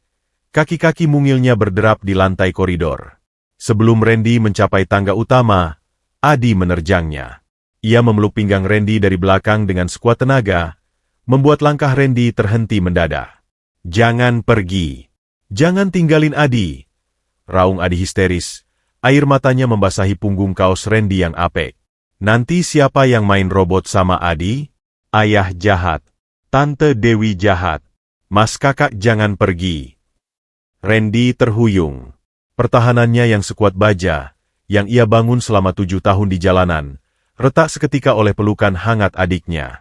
Ia berbalik, menatap wajah Adi yang basah oleh air mata. "Lepasin, Di." Suara Randy serak, menahan tangis. "Mas harus pergi. Mas orang jahat. Mas pencuri. Kamu nggak boleh temenan sama pencuri." "Enggak. Mas bukan pencuri." Adi menggeleng kuat-kuat, mengeratkan pelukannya hingga buku-buku jarinya memutih. Mas kakak baik. Tadi malam Adi lihat kok. Adi bangun mau pipis. Adi lihat Tante Dewi masuk kamar mas kakak. Tante Dewi yang taruh sesuatu di tas mas. Waktu seolah berhenti berputar. Kalimat polos itu meluncur bagaikan peluru kendali yang menghantam jantung pertahanan Dewi. Wajah sekretaris cantik itu seketika berubah pucat pasi. Topeng ketenangannya retak seribu. Budi tersentak. Kepalanya menoleh cepat menatap putra bungsunya. Adi, apa yang kamu bilang? Tanya Budi. Suaranya bergetar. Dewi panik. Ia sadar situasinya berbalik. Ia segera melangkah maju dengan agresif. Heelsnya berbunyi keras mengintimidasi. Ah, anak kecil mengigau. Pak Budi, jangan dengarkan imajinasi anak-anak. Adi pasti bermimpi. Sudahlah, biarkan anak jalanan ini pergi sebelum dia mencuri yang lain. Dewi mencoba menarik tangan Adi agar melepaskan Randy. Lepaskan, Adi. Dia kotor. Jangan sentuh adikku. Untuk pertama kalinya, Randy berteriak. Insting kakaknya menyala. Ia menepis tangan Dewi yang hendak menyentuh Adi. Gerakan refleks itu membuat tas kresek hitam yang dipegang Randy terlepas dari tangannya. Tas plastik tipis dan murah itu jatuh ke lantai marmer. Brak, karena sudah tua dan rapuh. Plastik itu robek saat mendarat. Isinya kembali berhamburan keluar untuk kedua kalinya hari itu. Baju kotor, sandal putus, dan foto Siti berserakan. Namun, kali ini, ada satu benda lain yang meluncur keluar dari lipatan baju paling bawah. Sebuah benda yang selama ini tersembunyi rapi, luput dari pandangan Dewi saat ia menyelipkan jam tangan semalam. Sebuah buku tulis tua bersampul batik yang warnanya sudah pudar. Kertasnya menguning dan keriting bekas terkena air hujan berkali-kali. Sudut-sudutnya robek, menandakan buku itu sering dibaca dan dipeluk. Buku itu tergelincir di lantai licin dan berhenti tepat di ujung sepatu kulit Budi. Mata Dewi membelalak horor. Ia mengenali buku itu. 7 tahun lalu, ia pernah melihat Siti menulis di buku serupa. Itu adalah bom waktu yang sesungguhnya. Jangan Pak, itu sampah. Pekik Dewi histeris, melupakan sopan santunnya, berusaha menendang buku itu menjauh. Namun, Budi lebih cepat. Curiga dengan kepanikan Dewi yang tidak wajar, tangan Budi menyambar buku itu sebelum ujung sepatu Dewi menyentuhnya. Budi memegang buku usang itu. Teksturnya kasar di tangannya yang halus. Ada aroma samar yang menguar dari kertas tua itu, aroma melati kering dan minyak telon. Aroma yang seketika melempar ingatan Budi ke masa lalu. Aroma Siti. Di sampul depan, tertulis dengan spidol hitam yang tintanya mulai luntur. Catatan untuk bintang kecilku. Jantung Budi berdegup kencang, memukul-mukul rusuknya dengan ritme yang menyakitkan.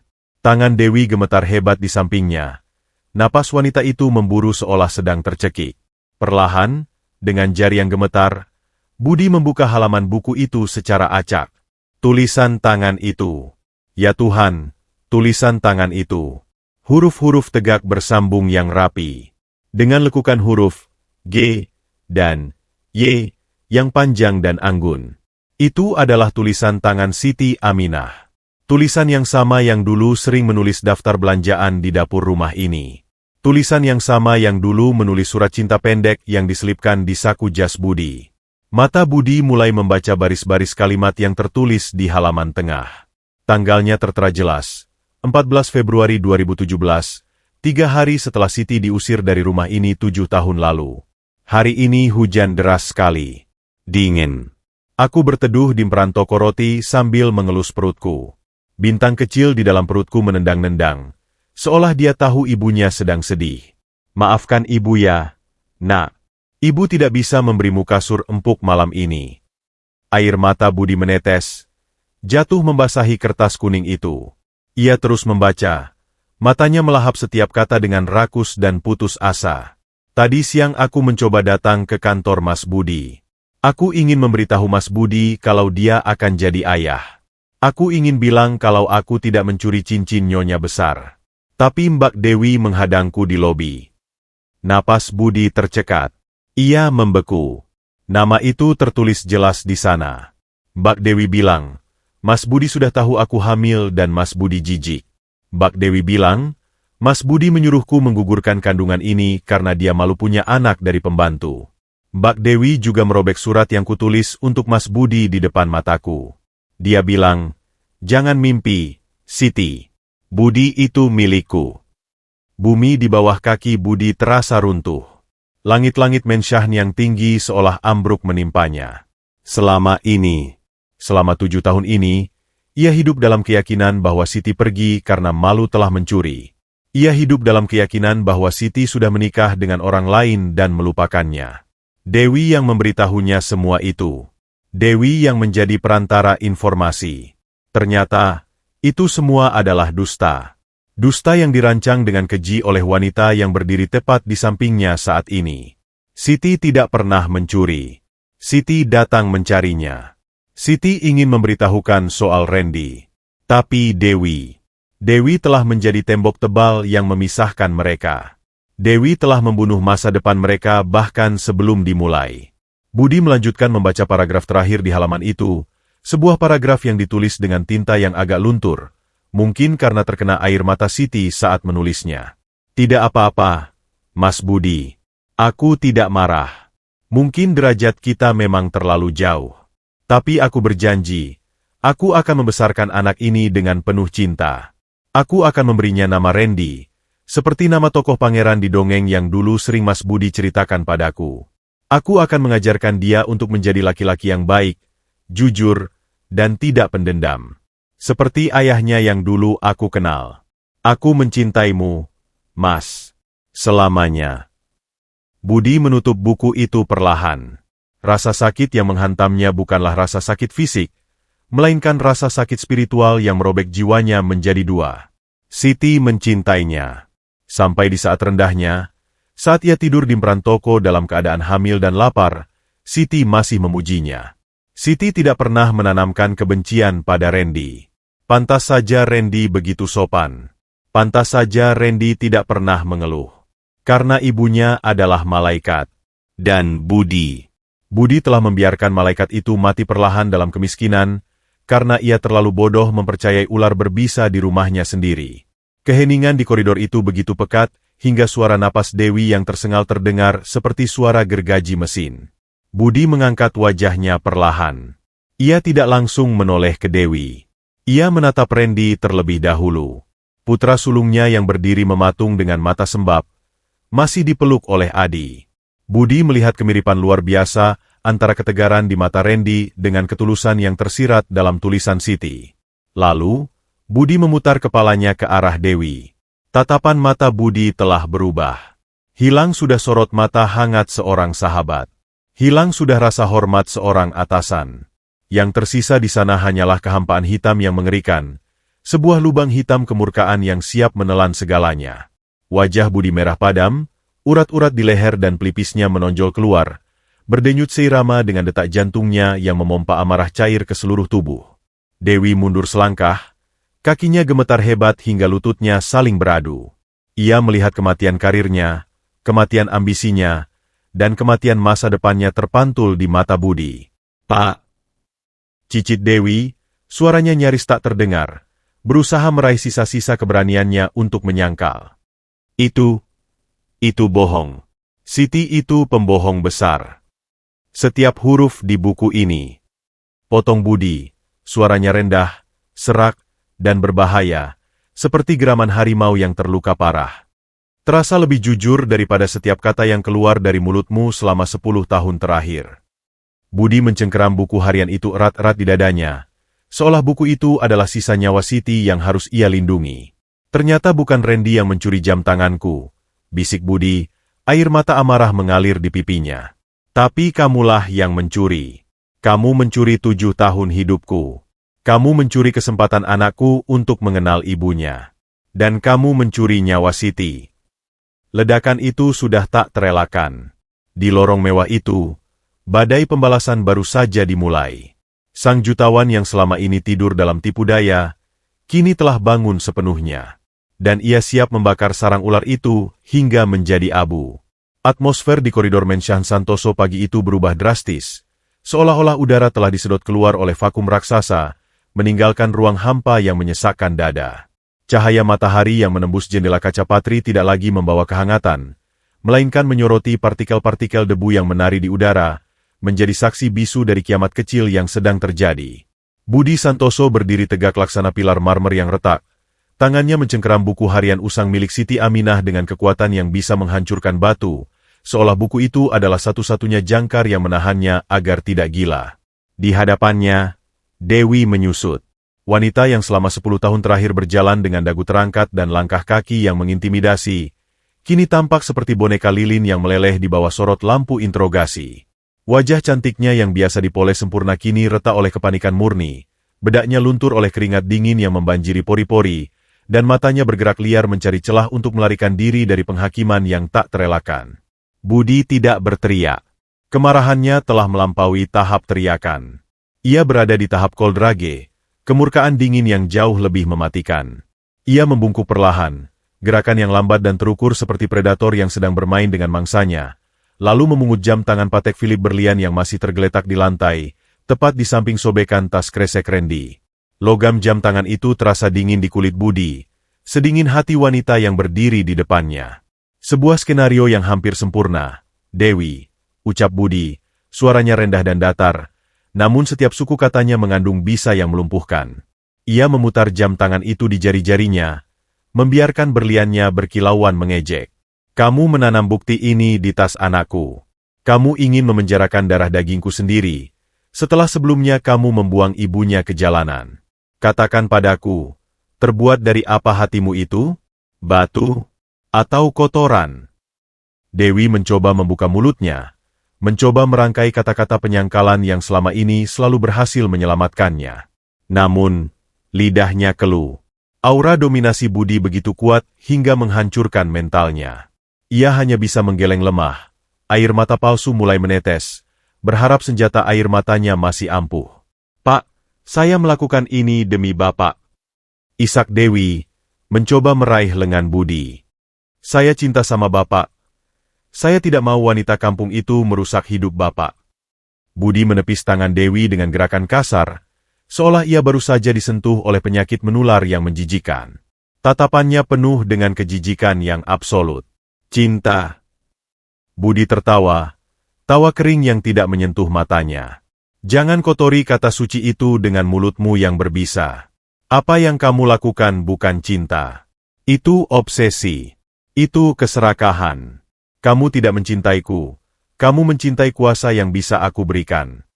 Budi menoleh ke arah tangga, tempat para pelayan dan staf rumah tangga mulai berkumpul, mengintip dengan takut-takut karena mendengar keributan. Di antara mereka, ada Pak Asep, sopir setia, dan Mbok Nah, kepala pelayan yang dulu juga mengenal Siti. Mbok Nah, Pak Asep, kumpul di sini. Perintah Budi menggelegar. Para pelayan itu bergegas mendekat, berbaris rapi dengan kepala tertunduk, merasakan ketegangan yang membakar udara. Budi ingin semua orang melihat ini. Ia ingin membersihkan nama Randy di hadapan seluruh isi rumah. Detik ini juga. Budi mengangkat buku harian Siti tinggi-tinggi dengan tangan kirinya, dan jam tangan berlian di tangan kanannya. Dengar baik-baik. Suara Budi bergema di lorong luas itu. Selama 7 tahun, rumah ini telah dibangun di atas fondasi kebohongan. Wanita ini, Budi menunjuk Dewi dengan jam tangan mahal itu, telah memanipulasi saya. Dia membuang surat Siti Aminah. Dia membiarkan cucu pemilik rumah ini lahir di jalanan. Dan hari ini, dia mencoba memfitnah Tuan Muda Randy sebagai pencuri. Mbok Nah menutup mulutnya kaget. Pak Asep melotot tak percaya. Bisik-bisik mulai terdengar di antara para pelayan. Kebenaran itu menyebar seperti api di ladang kering. Reputasi Dewi hancur lebur dalam hitungan detik. Wajah Dewi merah padam karena malu. Ia merasa ditelanjangi di depan bawahan yang selama ini ia tindas. Keangkuhannya runtuh, digantikan oleh kehinaan yang amat sangat. Pak, tolong Pak, jangan di depan pembantu. Mohon Dewi, suaranya pecah. Kita bicarakan di ruangan Bapak, saya mohon. Kenapa malu? Tanya Budi sadis. Dulu kamu tidak malu mengusir Siti di depan semua orang, kan? Kamu menyeretnya keluar saat dia sedang hamil. Sekarang, Rasakan apa yang dia rasakan. Budi berjalan mendekat ke arah Dewi, memangkas jarak di antara mereka hingga Dewi bisa mencium aroma sandalwood Budi yang bercampur dengan feromon kemarahan. Mulai detik ini, Dewi, kamu dipecat. Vonis Budi jatuh laksana palu hakim. Bukan hanya dari jabatanmu sebagai sekretaris, tapi dari hidup saya. Kemasi barang-barangmu sekarang. Saya beri waktu 10 menit. Jangan bawa satupun aset perusahaan. Ponsel, laptop, kunci mobil, letakkan di lantai. Sekarang. Dewi gemetar hebat.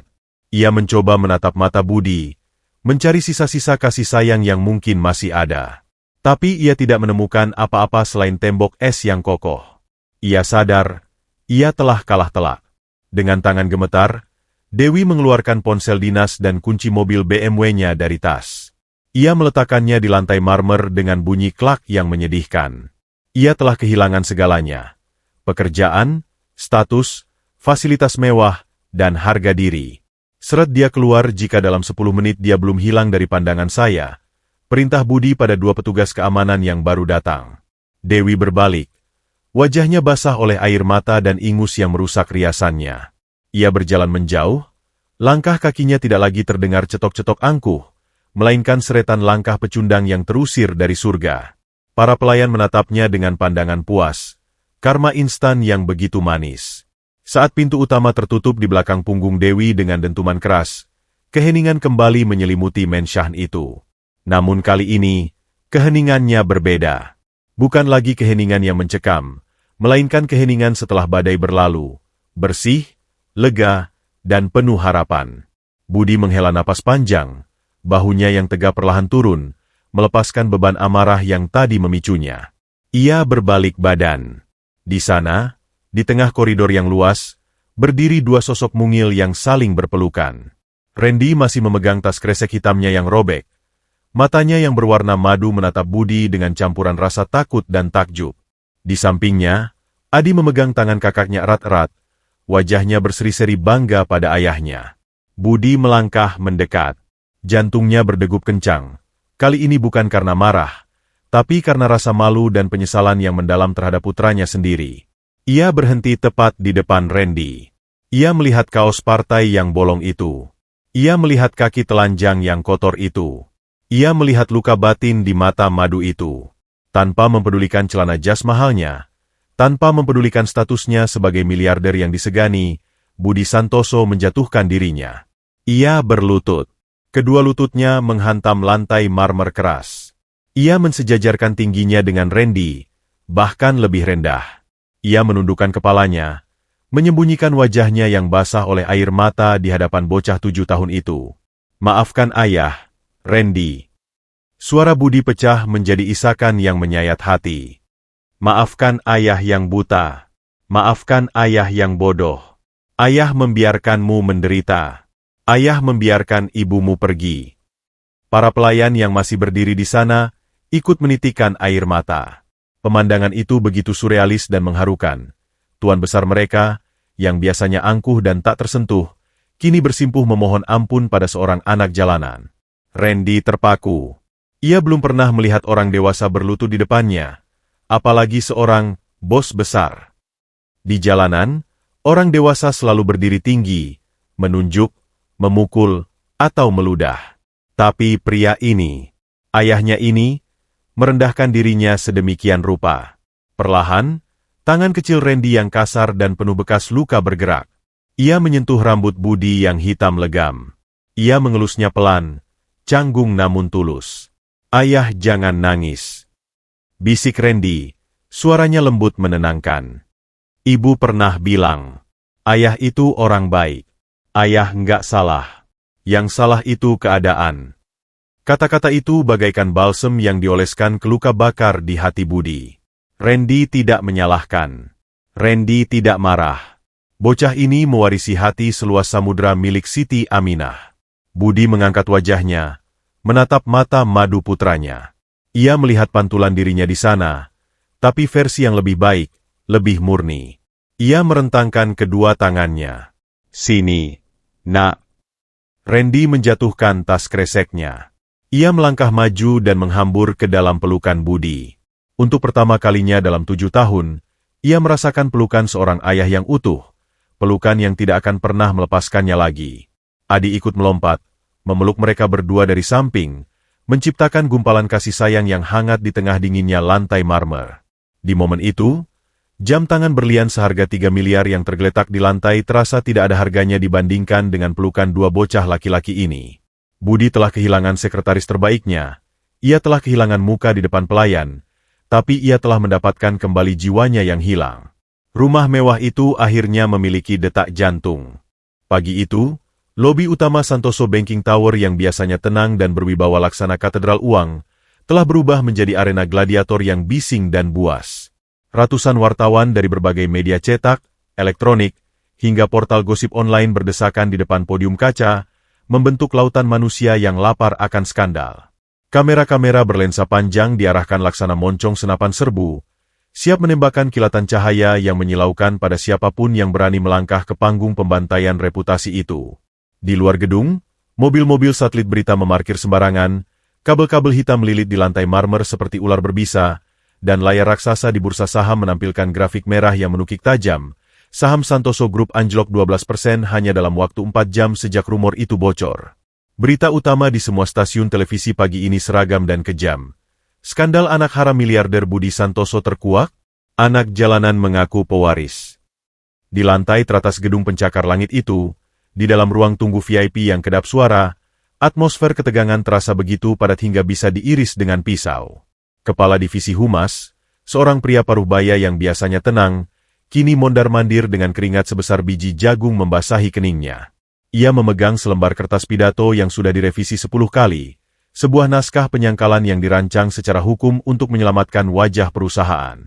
Pak Budi, ucap pria itu dengan suara bergetar, menyodorkan naskah itu. Ini strategi terbaik kita. Bapak cukup bilang bahwa anak itu adalah anak asuh yang Bapak selamatkan dari jalanan karena rasa kemanusiaan. Jangan sebut soal hubungan darah. Jangan sebut soal ibu kandungnya. Pasar sedang panik. Pak, investor butuh penyangkalan tegas. Budi Santoso berdiri menghadap jendela kaca raksasa, menatap kota Jakarta yang terbentang di bawah kakinya. Ia mengenakan setelan jas carcual terbaiknya, dasi sutra biru tua terikat sempurna di lehernya. Namun, bukan penampilan fisiknya yang menarik perhatian, melainkan ketenangan supranatural yang memancar dari dirinya. Ia tidak tampak seperti pria yang kerajaannya sedang runtuh. Ia tampak seperti raja yang baru saja menemukan mahkotanya yang asli. Budi berbalik perlahan.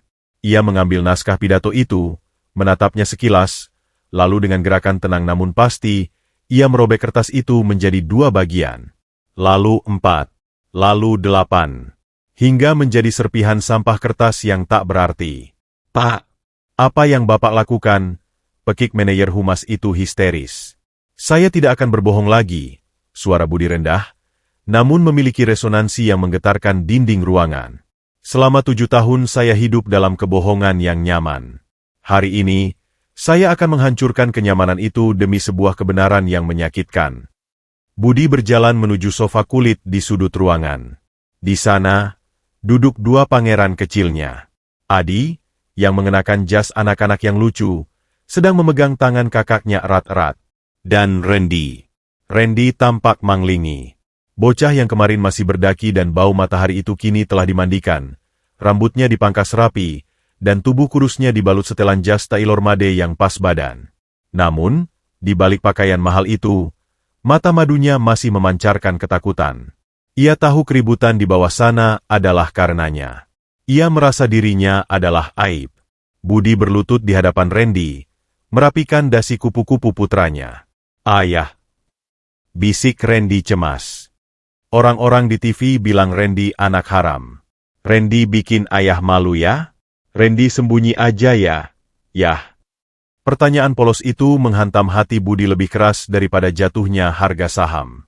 Ia menangkup wajah Randy dengan kedua tangannya, menatap dalam-dalam ke manik mata coklat madu yang indah itu. Dengar ayah, nak, ucap Budi tegas. Kamu bukan aib. Kamu bukan kesalahan.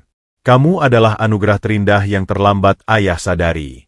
Biarkan mereka bicara. Biarkan saham jatuh. Ayah tidak peduli. Hari ini, ayah akan perkenalkan kamu pada dunia.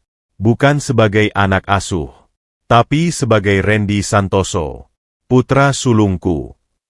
Budi bangkit berdiri, menggandeng tangan Randy di kanan dan Adi di kiri. Ayo, kita hadapi mereka. Pintu lift terbuka di lantai dasar. Gemuruh suara blitz kamera meledak seketika, seperti badai petir yang menyambar di dalam ruangan tertutup.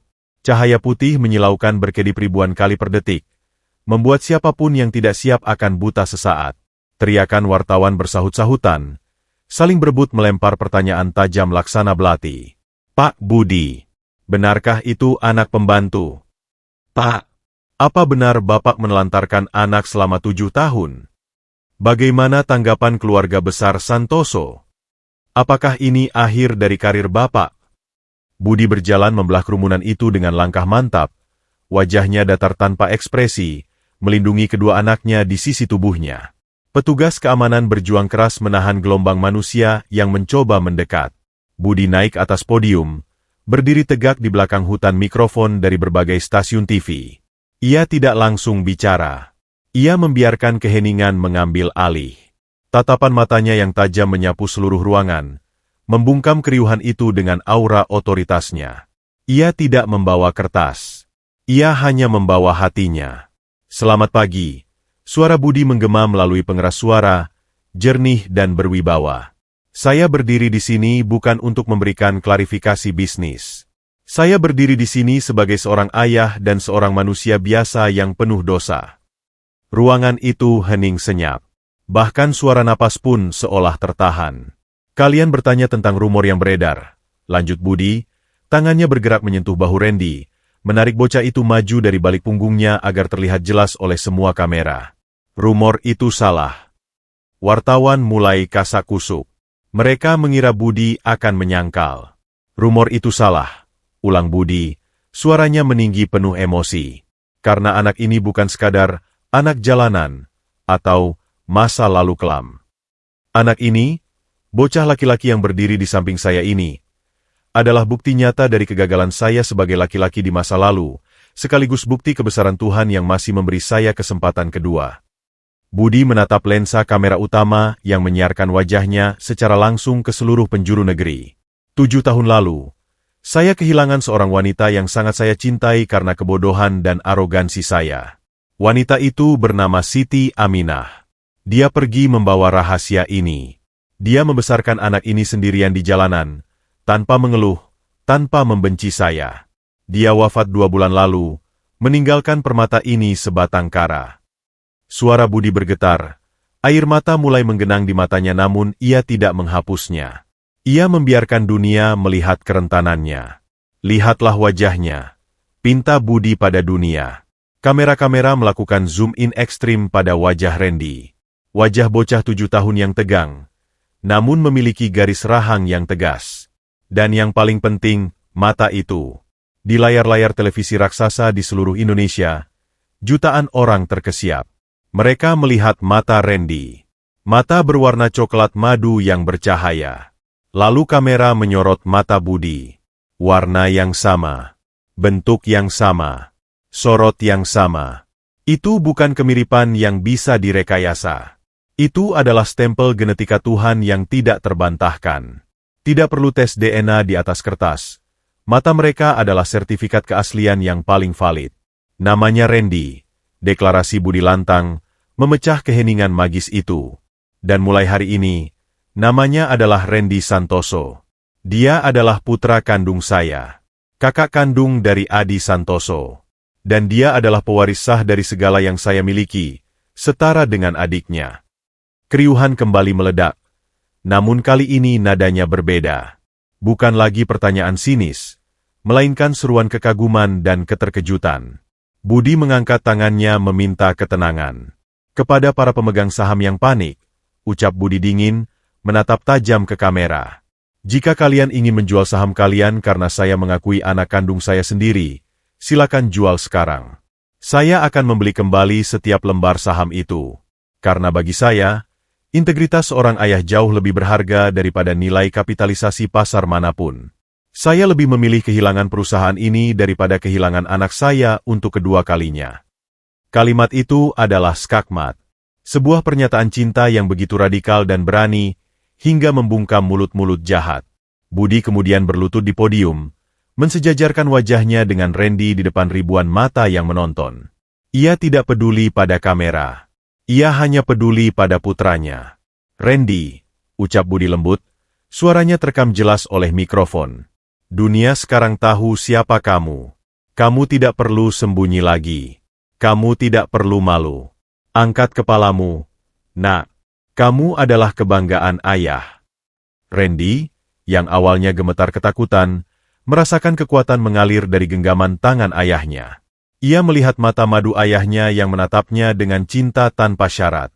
Rasa malu karena disebut anak haram menguap seketika. Ia bukan anak haram. Ia adalah anak yang diinginkan. Dengan keberanian yang ia warisi dari ibunya, Randy mengangguk. Ia tersenyum tipis. Senyum pertama yang ia berikan pada dunia sebagai Randy Santoso. Budi berdiri, merangkul kedua putranya, lalu berjalan meninggalkan podium tanpa menjawab pertanyaan lanjutan. Ia berjalan menembus kerumunan wartawan yang kini membelah jalan memberinya lewat dengan rasa hormat. Kilatan kamera masih menyambar-nyambar. Namun kali ini bukan untuk merekam skandal, melainkan untuk mengabadikan momen bersejarah lahirnya sebuah keluarga yang utuh. Di layar bursa saham, grafik yang tadi merah membara perlahan mulai berhenti turun. Di media sosial, narasi berubah drastis. Netizen yang tadi menghujat, kini berbalik memuji keberanian Budi. Tagar ayah sejati mulai merangkak naik menjadi trending topik. Namun bagi Budi, kemenangan sesungguhnya bukanlah di bursa saham atau di media sosial. Kemenangan sesungguhnya adalah saat ia merasakan tangan kecil Randy meremas tangannya erat-erat saat mereka berjalan menuju lift, sebuah isyarat bisu yang mengatakan, "Terima kasih, ayah. Aku percaya padamu." Hari itu, Budi Santoso mungkin kehilangan beberapa triliun rupiah nilai aset di atas kertas. Tapi ia mendapatkan kembali martabatnya sebagai manusia. Ia telah menebus dosa masa lalunya dengan cara yang paling jantan, mengakui kebenaran, apapun risikonya. 6 bulan telah berlalu sejak badai media itu mengguncang fondasi keluarga Santoso, namun waktu, sang penyembuh yang paling bijaksana, telah bekerja dengan caranya yang misterius untuk merekatkan kembali kepingan-kepingan hati yang sempat hancur. Malam itu, ruang makan utama di Menshan Santoso tidak lagi terasa seperti ruang sidang yang dingin dan kaku. Udara yang dulunya dipenuhi ketegangan birokratis kini telah berganti menjadi atmosfer hangat yang beraroma rempah gulai dan tawa anak-anak. Lampu kristal chandelier di langit-langit seolah bersinar lebih terang, memantulkan kebahagiaan yang terpancar dari wajah-wajah yang duduk mengelilingi meja marmer panjang itu. Di ujung meja, Ibu Ratih duduk dengan keanggunan aristokratnya yang tak luntur. Namun, ada yang berbeda dari matriark besi ini. Garis-garis keras di wajahnya telah melembut, dikikis oleh kehadiran cucu barunya yang memiliki pesona tak terbantahkan. Ia memperhatikan Randy yang duduk di seberangnya. Bocah itu kini terlihat sehat, pipinya mulai berisi, dan kulitnya yang dulu kusam karena debu jalanan kini bersih bercahaya. Randy sedang sibuk membantu Adi memotong daging steak di piringnya, sebuah gestur kakak beradik yang begitu natural dan penuh kasih sayang. Randy tidak lagi canggung. Ia tidak lagi merasa seperti pencuri yang menyusup ke istana. Ia makan dengan tata krama yang sopan, warisan didikan ibunya, namun tanpa rasa takut. Ibu Ratih berdeham pelan, membuat denting sendok garpu terhenti sejenak. Budi, yang duduk di kepala meja, menahan napas, waspada jika ibunya akan melontarkan kritik pedas seperti dulu. Namun, tangan keriput Ibu Ratih terulur. Ia mengambil piring berisi perkedel jagung, makanan favorit Randy, dan meletakkannya lebih dekat ke arah cucu sulungnya itu. "Makan yang banyak, Ren," ucap Ibu Ratih. Suaranya terdengar sedikit serak namun tulus, kehilangan nada sinis yang dulu menjadi ciri khasnya. "Kamu masih terlalu kurus. Cucu keluarga Santoso harus gagah. Nanti nenek suruh Koki bikin puding coklat lagi buat bekal sekolah besok." Budi tersenyum lebar. Sebuah beban raksasa terangkat dari pundaknya. Penerimaan itu tidak terjadi dalam semalam, tidak meledak seperti kembang api, melainkan tumbuh perlahan seperti tunas di musim semi. Nenek yang dulu jijik melihat lumpur di kaki Randy, kini adalah nenek yang cerewet soal gizi cucunya. Darah memang lebih kental daripada air, dan mata madu Randy, yang merupakan duplikat sempurna dari mata almarhum suami Ibu Ratih, telah meluluhlantakan tembok keangkuhan wanita tua itu. "Makasih, Nek," jawab Randy sopan, menyunggingkan senyum manis yang membuat mata madunya menyipit bulan sabit. "Nenek juga makan ya, jangan lupa obatnya." Malam itu, di meja makan yang penuh berkah, Budi Santoso menyadari bahwa ia adalah pria terkaya di dunia. Bukan karena saldo rekeningnya yang triliunan, melainkan karena ia bisa melihat kedua putranya tertawa bersama, saling melempar lelucon tentang sekolah, tanpa ada rahasia, tanpa ada kebohongan yang membayangi. Keesokan harinya, matahari hari Minggu bersinar cerah, seolah merestui perjalanan ziarah keluarga kecil itu. Mobil Toyota Innova perak yang sederhana itu kembali melusuri jalanan sempit menuju pinggiran rel kereta api. Kali ini, tidak ada rasa malu atau keterpaksaan. Budi yang menyetir sendiri, dengan Adi dan Randy bernyanyi riang di jok belakang. Mereka tidak lagi mengenakan jas mahal atau pakaian desainer. Mereka mengenakan kemeja putih sederhana dan celana katun, pakaian yang menyiratkan kerendahan hati. Sesampainya di tepi rel, pemandangan yang menyambut mereka telah berubah. Gundukan tanah merah yang dulu liar dan dipenuhi ilalang, kini telah bertransformasi menjadi taman kecil yang asri. Budi tidak memindahkan makam Siti ke pemakaman mewah. Ia menghormati tempat di mana Siti memilih untuk beristirahat. Sebagai gantinya, Budi merenovasi area itu. Rumput Jepang hijau menutup tanah dengan rapi, sebuah pohon Kamboja baru ditanam untuk memberikan naungan, dan nisan kayu lapuk itu telah diganti dengan batu marmer hitam yang elegan, bertuliskan nama Siti Aminah dengan tinta emas.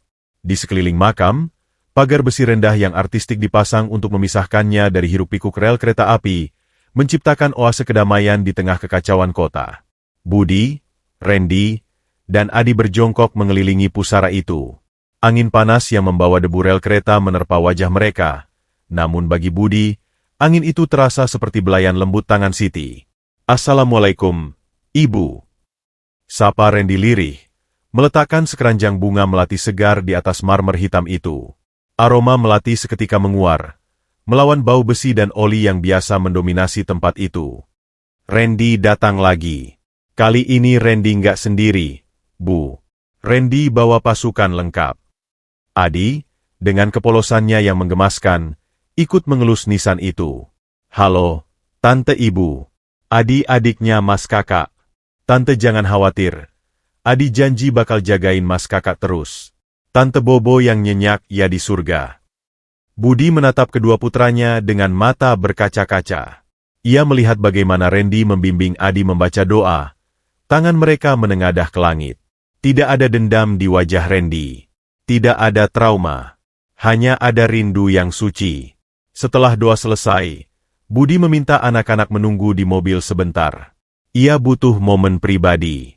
Momen antara seorang pria pendosa dan wanita suci yang dicintainya. Budi mengusap nisan dingin itu dengan telapak tangannya, seolah ia sedang membelai pipi Siti. Bisik Budi, air matanya menetes jatuh ke atas ukiran nama wanita itu. "Lihatlah anak kita. Dia tumbuh menjadi laki-laki yang luar biasa. Dia punya hatimu, Ti. Hati yang pemaaf, hati yang kuat. Terima kasih. Terima kasih sudah menjaganya untukku saat aku terlalu pengecut untuk hadir." Angin berdesir di sela-sela daun Kamboja, menciptakan suara kresek halus yang terdengar seperti bisikan jawaban. "Aku sudah memaafkanmu, Mas. Jagalah dia. Aku berjanji." Sumpah Budi pada nisan itu, dan pada langit biru di atasnya. "Sisa hidupku tidak akan aku habiskan untuk mengejar angka di rekening bank. Sisa hidupku adalah untuk mereka. Untuk Randy. Untuk Adi. Aku akan menjadi ayah yang pantas untuk pengorbananmu." Suara klakson kereta api terdengar di kejauhan, memecah keheningan.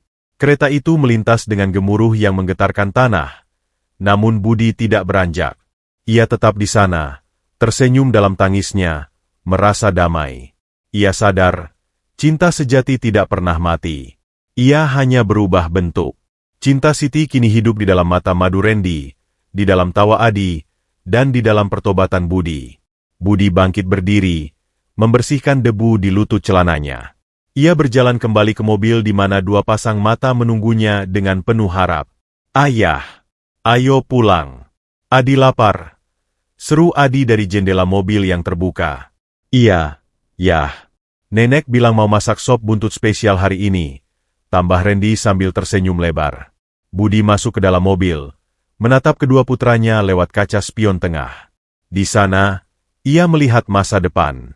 Masa depan yang tidak dibangun di atas pondasi kebohongan atau gengsi, melainkan di atas kejujuran dan penerimaan. Ayo kita pulang, ucap Budi mantap, memutar kunci kontak. Mobil itu melaju meninggalkan pinggiran rel, meninggalkan masa lalu yang kelam, menuju masa depan yang cerah. Di langit, awan putih berarak membentuk formasi yang indah, seolah Siti Aminah sedang tersenyum dari balkon surga, melihat keluarga kecilnya akhirnya bersatu dalam ikatan yang takkan terputus lagi. Keluarga Santoso telah menemukan kembali harta karun mereka yang hilang. Bukan emas, bukan berlian, bukan saham. Harta itu adalah sepasang mata berwarna madu yang mengajarkan mereka bahwa kekayaan terbesar manusia adalah keberanian untuk mengakui kesalahan dan kebesaran hati untuk memaafkan. Dan di persimpangan takdir itu, mereka memilih jalan yang benar, jalan pulang menuju cinta. Tamat.